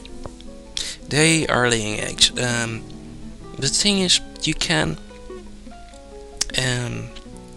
hatch the eggs. Basically, you can make the chickens lay a lot of eggs, then hatch them. Then you'll have a lot of chickens. If you wait a while, then the chickens will start grow up and they'll start laying their own eggs. And that way you can really make a lot of food from only a couple of starting chickens. And yeah, you should never ever run out of food with all these options. Anyway, to use this, you can really make sure that some of these eggs hatch. There is a little trick, because normally if you have a food stockpile and if one of your chickens lays an egg, then your dwarf will take it and place the egg in the food stockpile, which is what's happening right now. If I go back to the food level, which I'm going to make F5 now, since I had to go there, I can see this egg stockpile has all these eggs in it, and this will happen until the stockpile is full or whatnot. But in order to hatch the chickens, the idea is that the eggs need to stay in the nest box. But your dwarves will take them out if there's a food stockpile. Solution: do not make a food stockpile. Or, better solution, do not make a food stockpile that accept eggs, except duck eggs in this, or chicken eggs in this example. So this is the reason why I've added ducks and chickens in this version. I'm going to show the trick. Now this egg stockpile, I'm going to press S, and what I'm going to do is I'm going to disallow hen eggs. Rest of the eggs are fine, duck eggs are staying in there, but for now my dwarves will not take any more duck eggs, or hen eggs, just regular eggs even, out of the nest boxes, which you should be able to see in a couple of minutes probably. There is a way you can look inside the building. It's T, I think. There's no eggs in this nest box yet. T button is for rest. You can forget it. You hardly ever use it. Anyway, if you've noticed correctly, so I've set it up that duck eggs still get taken. That's why I took the ducks. Now these first couple of years, my dwarves can eat duck eggs all they want. They can't eat hen eggs. The hen eggs will stay in the nest boxes until they hatch. And when they hatch, you really should set your stockpiles to collect hen eggs again, because well, you'll see if they hatch. So I've took like 5 chickens with me, and 5 chickens, 1 rooster, I think. If you do not collect the eggs, you leave them go. I've seen them hatch up to about 40 or 50 chickens, chicklings, kuikens, whatnot, per season about it. And if 5 chickens can make 40 chicklings, is that the right word? I don't know. Anyway, 5 chickens, 40 chicklings, that's like times 6 or something. It's exponential. And if you imagine if you have those 40 chickens and those start laying eggs, and you don't pick those up and those start hatching and those grow, you'll end up over the 100 chickens very fast, and that will slow down your computer. It's a chicken explosion waiting to happen, basically. A cat explosion is something which used to happen in the past. A chick explosion is something that can very easily happen if you don't take note of this, if you aren't careful. And if you have too many chickens, then your game will slow down, your FPS will go lower, and it will go slower and slower and slower and slower, and you won't be able to play at the point. Anyway, the trick is nice for the beginning, so do what I'm doing, and that's why I took the ducks with me, so my ducks can, I've told that, ducks can eat the dwarves can eat duck eggs for now, and our eggs are safe until the first batch is hatched. That's a sentence. Okay. Well, then that's about everything I wanted to tell you guys about food. Finally.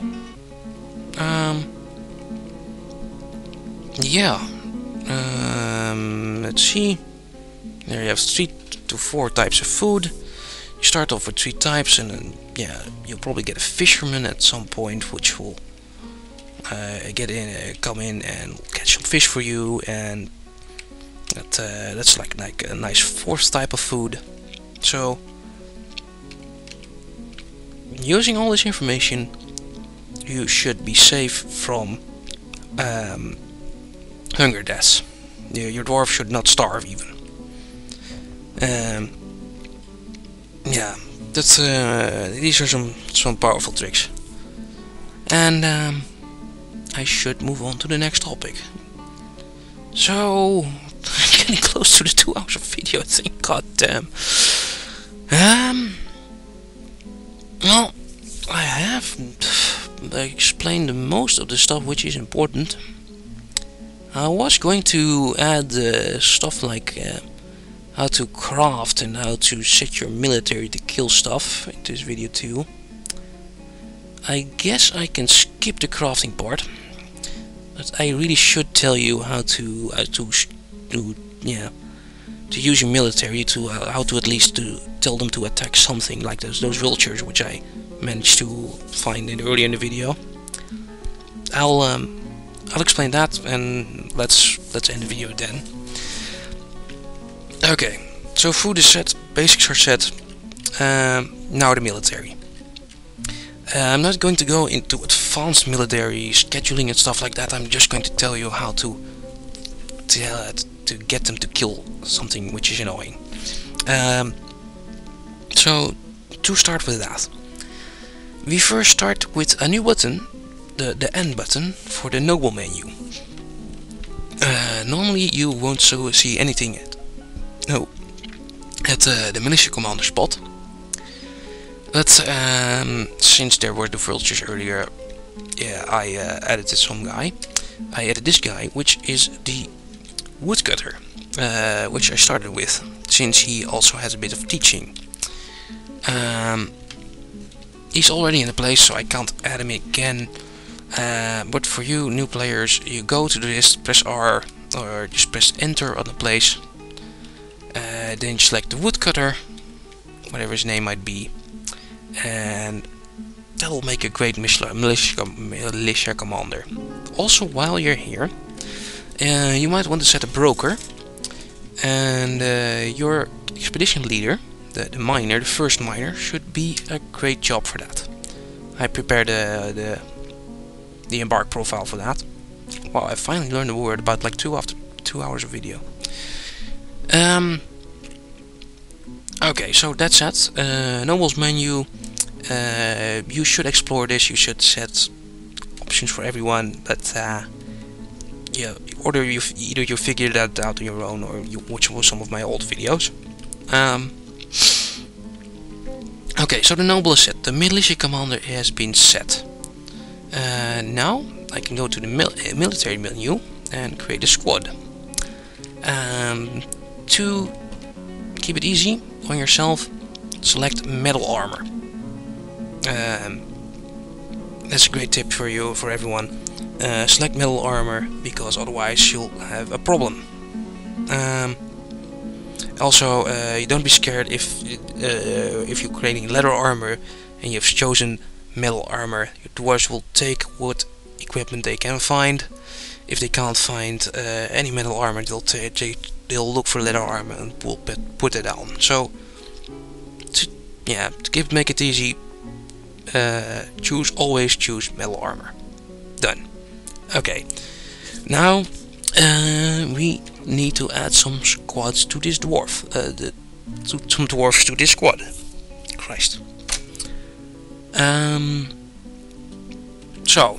Using the arrow keys, you can move around this menu. First one will be set, that's your militia commander. Second one is when you need to choose yourself. So you go to the second one here, then go to the right.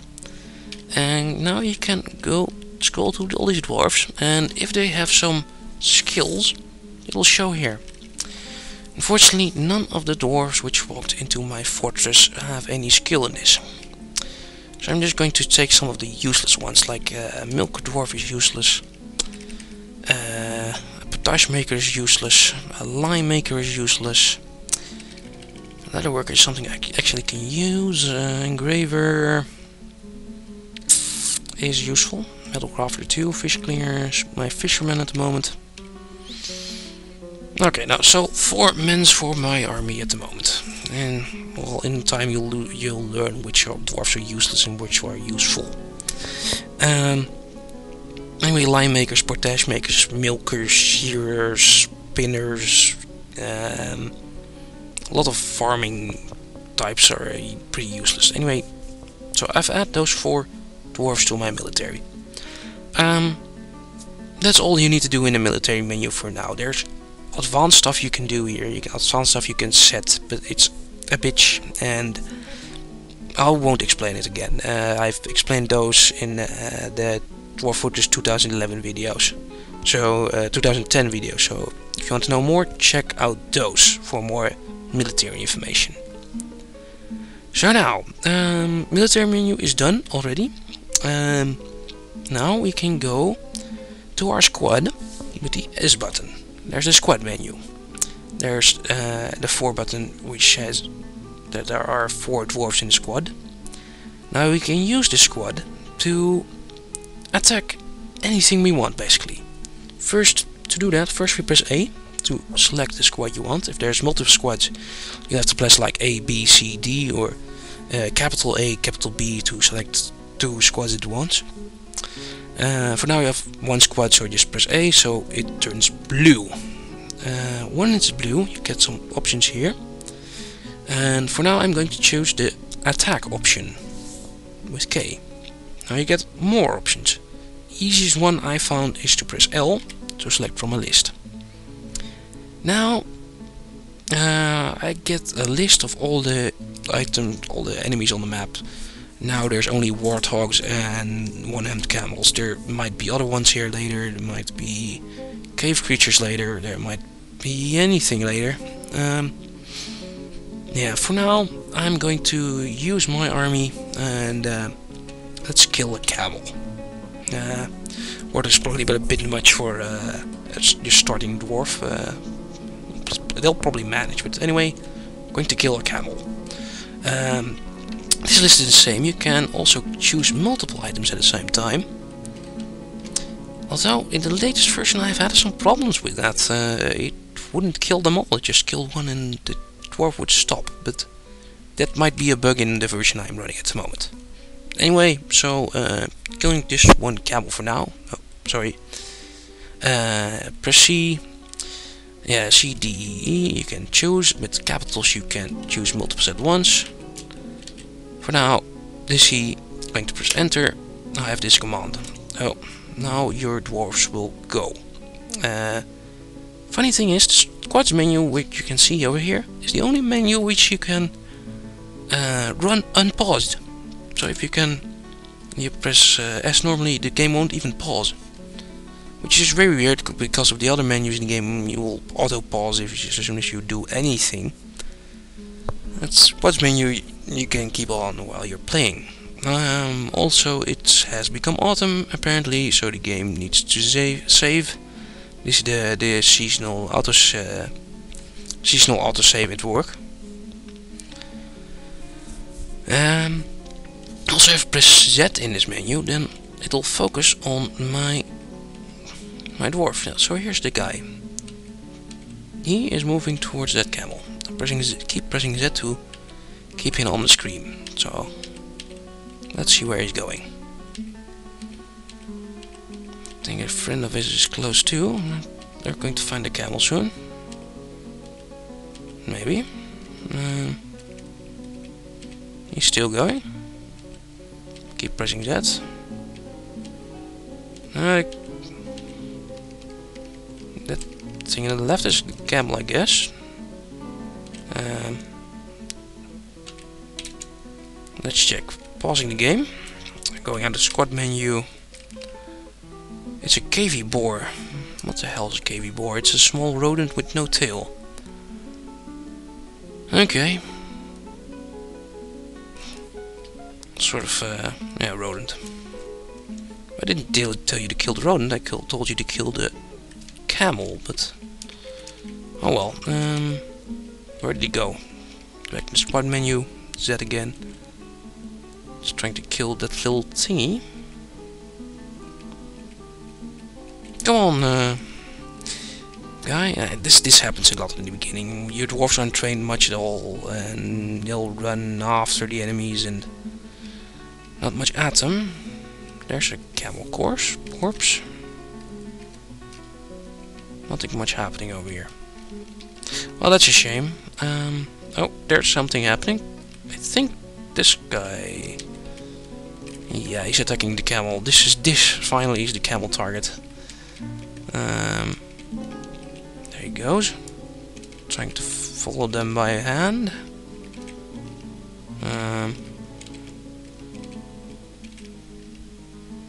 One day he'll kill the camel. Okay, lost him. Oh, there he goes again. The squad menu focuses on this guy, but the camel might be attacked by one of the other squad members even. Wow, one day he'll get this camel. Your hunter is much better at doing this. He'll shoot from afar, and these guys, they need to run towards the camel and then hit him, and yeah, that takes a while. Did they finally kill the goddamn camel yet? They're still running around. Oh, there's the camel. Maybe one day. I just need to hurt it, like if I have hurt its leg. It just falls down, then you can all jump it, and it'll be dead pretty fast. Problem 2 is that, hey, there we go. They finally killed it. This red X, this is the C, this is the camel corpse. Let's check that for sure. Oh, press K, and you won't see anything because the dwarf is holding it. Press V to look at the dwarf. The inventory, and probably down this list, yeah, the one humped camel corpse. It's covered with spatter and blood covering, and it's a one humped camel corpse. So after that, my army killed the camel. But notice, they killed the camel, but now they're sitting there doing nothing. This is what happens if you use this option. The squad order stays in there, doesn't stop when all the enemies are dead.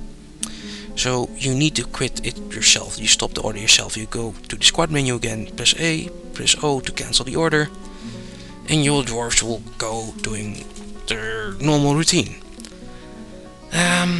Okay, 1 second. Okay, so that's how to kill some enemies using the military menu. That's a very basic one, and you'll need to train your dwarves to get some good use out of them. And oh wow, this is what happens if the camel corpse gets slaughtered, get butchered. As you can see, it creates a lot of food items which the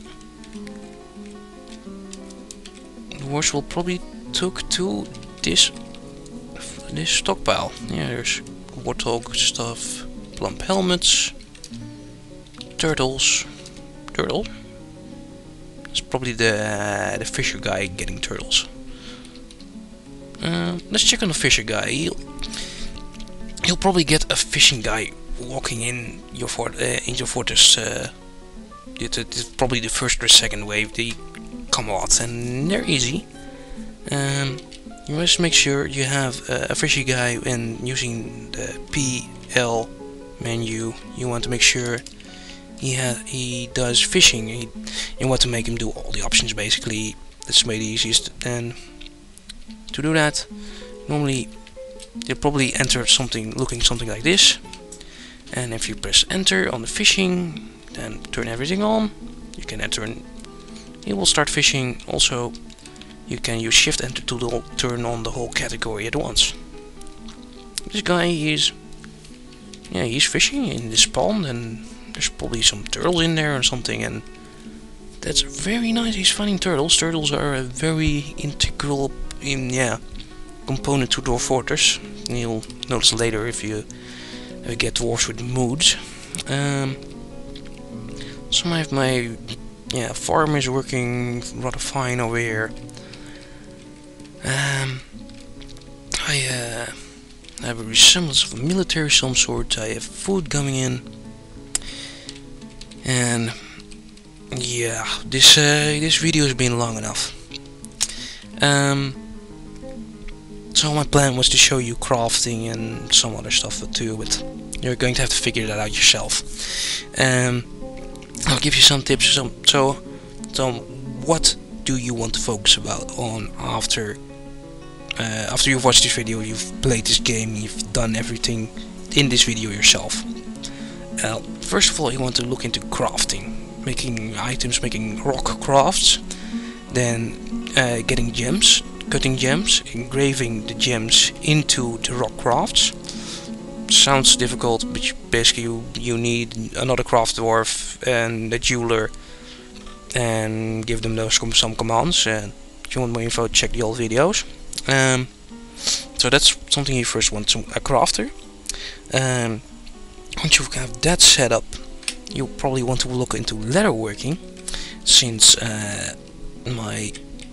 the hunter gives you a lot of leather to work around with, and you can use this leather to make armor, and that will save your mark dwarves or your military one day. If they're decked out in leather armor, they might actually be able to stand up against a goblin. If they don't have armor, they're pretty much screwed. So look into leatherworking, which is basically making a leatherworks, a tanner and a butcher. After that, you probably want to get into forging, and there's multiple ways to do that. Check out a lot of the old videos for that. If possible, you want a magma forge, and magma is something you find deep down. Yeah, maybe something that should show too. If you haven't played Dwarf Fortress in a while, also sometimes you get migrants, which are extra dwarves, and they'll tell them to do other tasks, and the better you do, the more migrants you get, and I think it has to do with net worth and stuff like that. Anyway, it'll explain itself, and if you really want more information, check the old videos. So you want forging and a magma forge if possible, but yeah, and the magma forge is something which is guaranteed in every fortress, even this one. It's just deep down. Let's show you that at least, because the caves are below this, and I haven't showed the caves yet at all. And to do that, I'm going to make an entrance outside of my fortress. I'm going to make an up-down stairway all the way to the bottom. This probably won't reach the button, but now if I let my miners dig that for a while, here,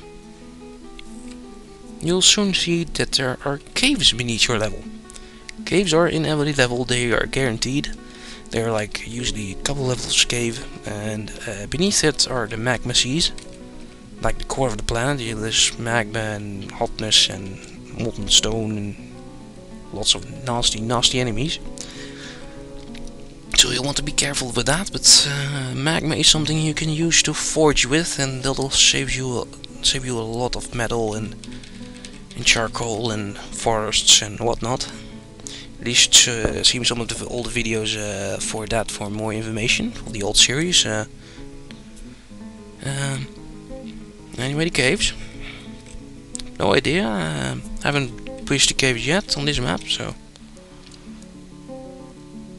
there we go. So once you dig down, you'll probably get this message or something related, and here will be the caves. Once you're in the caves, you do want to remove that designation. If possible, you do not want a direct connection between the land and your fortress, because in the caves a lot of nasty animals can come, and nasty creatures, and they can kill you. They can kill your dwarves good, and best not to give them that chance. Best not to have any way between the caves and your level at all. Now, for this I pretty much screwed myself. There's a way to fix this. Let's show you at least one way to fix this if this happens. So my doors have turned out this passage, and here no normal walking enemy could get up there, but the flying enemy could fly all the way to this stair and then get up to my fortress and then kill every dwarf I have. But before I explain that, I need another bathroom break. God damn, this is one goddamn long video. Okay, I just recorded the whole end of the video, but noticed I was still on pause. So here we go again. When I left you, I told you I was going to tell you how to close up your cave passage, which was just something I did off video. Well, yeah, off video. And well, I'll try and explain it again. Basically, the thing you want to do is take your shaft which you're using, then dig a little side path with some side stairs, and do this on 2 levels, the above level and the below level. I'm doing this somewhere along this shaft which goes down into the caves. So let's go back. First, digging all this out. Miners will come and dig out those areas, and it would be nice if they would do this fast, because this video is running long enough. It's really gonna be a 2-hour video, more. Anyway, there's the miner, and okay, now he's created an extra stairway. Now I did it. Now I can remove this stairway without having to fear my dwarves getting stuck there down there somewhere, because they can use the extra stair to get up. Now, as you've seen, I've just removed the up stair ramp with the DZ button, which removes ramps and stairs like that, and that's turned this up down stair into just a down stair, which is nice, since now I can use that to build a wall or a floor. Doesn't matter much. I'm going to use a wall for dramatic purposes, and you can place the wall over the down stair, and using this your trolls will block off that path. Now no one, once the wall is placed, no one can go down the shaft anymore to the cave, and nothing from the cave can go fly up to the surface. Yeah.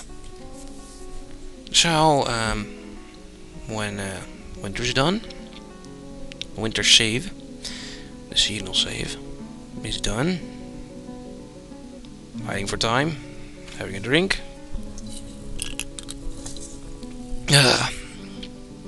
As you can tell, I'm pretty sick of recording at the moment.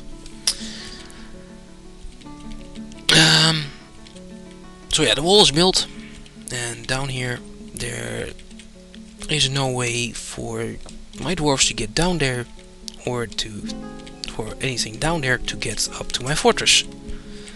So this exploiter shaft is safe. Also, the wall menu is very important. You can use it to defend your fortress. You can build a lot with that, toy around with it. You're seeing what I'm doing here. If you're also in this menu, well, you can press Shift Enter and do a lot. Also, and well, you get the idea, but you're probably just looking at that. I press U and M and to make it bigger and whatnot. Walls are very important. You can use them to lead your enemies into traps and stuff like that, and defend your dwarves, and you'll probably be toying around with them a lot. So remember, B, then capital C for this menu, then choose whatever building option you have. Also, if you like dig out a piece of wall that you didn't want, then you can just put it back using the wall menu. Also, as you can see, the chicks have finally hatched. This, well, I guess this is the good part, that I have to redo this video. And I can see the chickens, the chicklings. Chicks. I have no idea why I want to keep calling it chicklings. Anyway, just chicks, and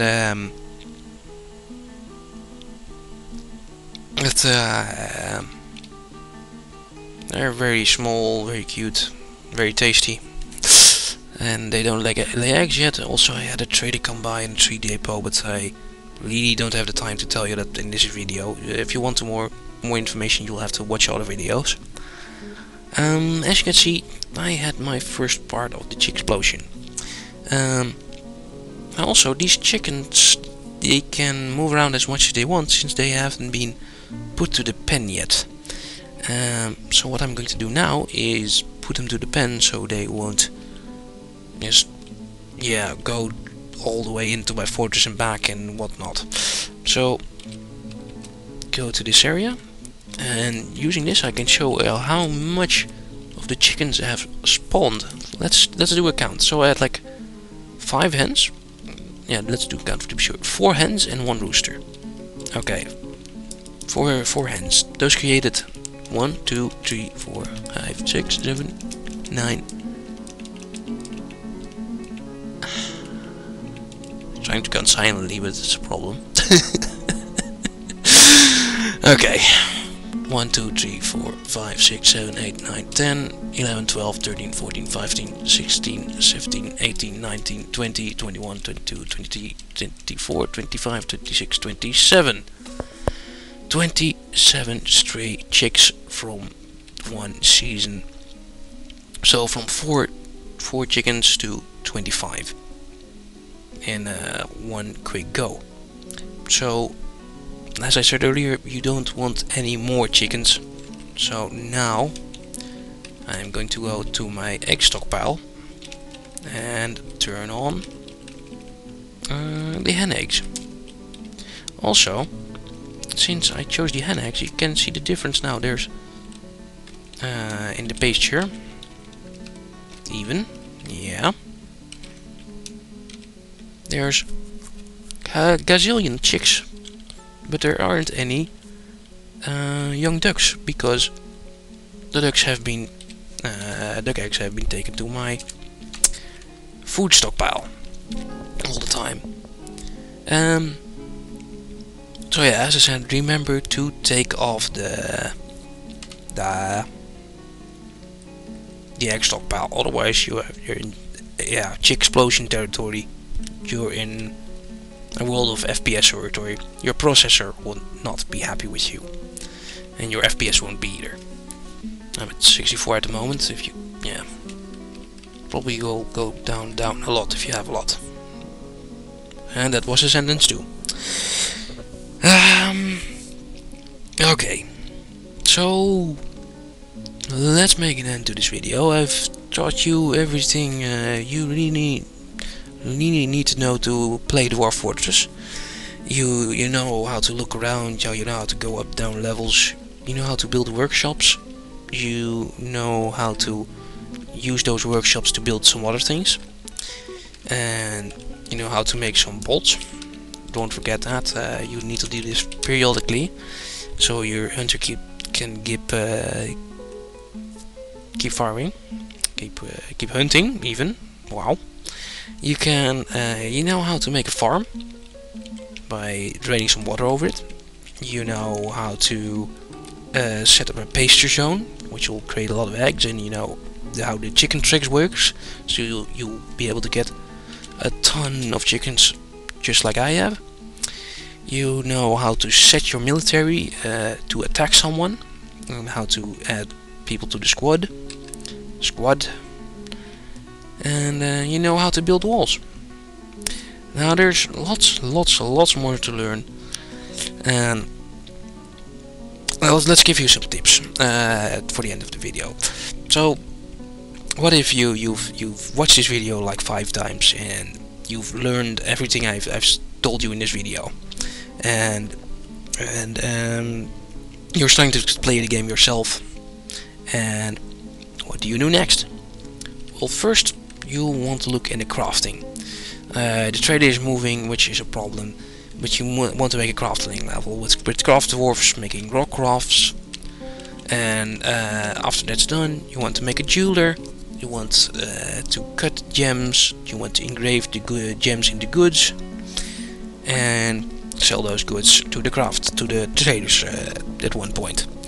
Other things you want to look into are leatherworking, because with that hunter you have a lot of leather coming into your fortress all the way for cheap. All these animals, got like 5 warthog leathers. These could make 5-6 leathers even. These could make some armor for my dwarves, which will keep them safe. And armor is very important. Without armor, your dwarves will not be able to do anything basically against goblins, and the goblins will hurt them. Your dwarves will get killed pretty easily. So make some leather armor. It's very important. You can easily buy some leather armor from the traders and make more armor. You can easily buy some leather from the traders and then use that to create more armor and create different types of armor. And the leather works is something you want to create. Other things you want to look into after this video are making traps. You want to make a mechanic, make mechanisms, then make stonefall traps. Then you want to look into forging. If possible, you want to make a magma forge. Go take it the way down, all the way to the magma. Then make some magma forges there. Make a glass furnace too while you're at it, and go get a little bit into glass making. But make some iron weapons for your dwarves. Make more steel bolts. Make furniture. Make whatnot out of metal. Forging is very powerful. You can you really want some iron or steel weapons for your dwarves in the long run, basically, and armor, metal armor, and more weapons for your traps later. So that's some stuff to think about after what you want to do after this video. I'd say like leatherworking and first crafts, then leatherworking, then traps, and a defense, and a good defense. This is no defense, but and after defense, forging and stuff like that. And yeah, if you want to know more about those types of things, I've made videos about this in the past. They're my old series. I've mentioned those before earlier. And what you wanted, I've got a lot of videos, and you probably want to know which videos you can skip, because this video handles a lot of the earlier videos in both series. And well, of the two, the Dwarf Fortress Video Tutorials 2010 series, you can basically skip the first 3 episodes. For 4 and onward, you start with the hospital explanation and with the advanced military scheduling and training. and something you want to watch. And of the old series, which is much more basic about all the stuff and things like the little stuff, things like leatherworking and forging and whatnot. And the old series you can start watching from about episode 8. I was planning to do crafting in this video, as like I said, but I didn't get the time. And crafting is explained in the old series, and it's exactly the same as it is now. It hasn't changed at all. So of the old series, start watching at episode 8, I think, and then you can watch others, and basically you can skip the first 7 videos. So that's it for further watching after this. There's also other Dwarf Fortress tutorials on the internet. There's even some native English speakers creating tutorials for it, so you don't have a Dutch guy, but well, it's your choice. Let's see, anything else I need to tell you? Oh, I wanted to go by the options menu. Options tips is the O menu. If you press O, you get this menu. Most of the options are fine. The ones I like to change are the refuse option. Turn on O towards gather refuse from the outside, but ignore vermin remains. Press escape to go back. Also, with the workshops orders, I want to change the auto loom all thread to auto loom dyed thread. This will help you out later. Like if you build a loom, then your dwarves will take all the thread you have and make it into cloth. But your hospital needs some thread, so this way that doesn't happen automatically, and your hospital will have some thread to work with. Rest of these options in the menu are not that important. I've handled most by now. Oh yeah, A is important. Any message you see in the bottom of the screen here will get put in the A menu, basically. That's a list of that. The R button is very interesting too. You can see what your hunters and your fighters are doing. Here is like a battle plan for when it's probably my hunter killing a two-handed camel. And it's a gruesome story, which there's lots of gruesome detail, and that's the beauty of Dwarf Fortress. Other menu buttons which are important, which I haven't handled yet. Military squads and burrows I explained in the 2010 version videos. Notes is completely pointless. You can make a note on the map. Stockpiles, you've seen most of those. You can probably figure out the rest for yourself. Zones are something I should show. Okay. So I showed one zone, the pen paster zone and the garbage zone. That's 2 zones. You want to make some other ones, like a fishing zone and a water source. To do that, first you'd find a pond. Well, this one is a drain, but this one is okay. Make a new zone over that. Make this a water source, or fishing, or both. If you have a river, you want to do this above your river, which is something I already did off camera earlier. Make this a fishing zone and this a little extra water source to be sure. Rest of the zones, hospital is explained in the other video. Pit pond is not important. Sand, clayers, collection item areas not important too. I'll explain themselves. So that's it with the zones menu. Q button. I've shown this too. You use that for buildings. T button not important. V for items near you. Items in buildings. H menu, I've shown you that too. My hotkeys. Noble screen.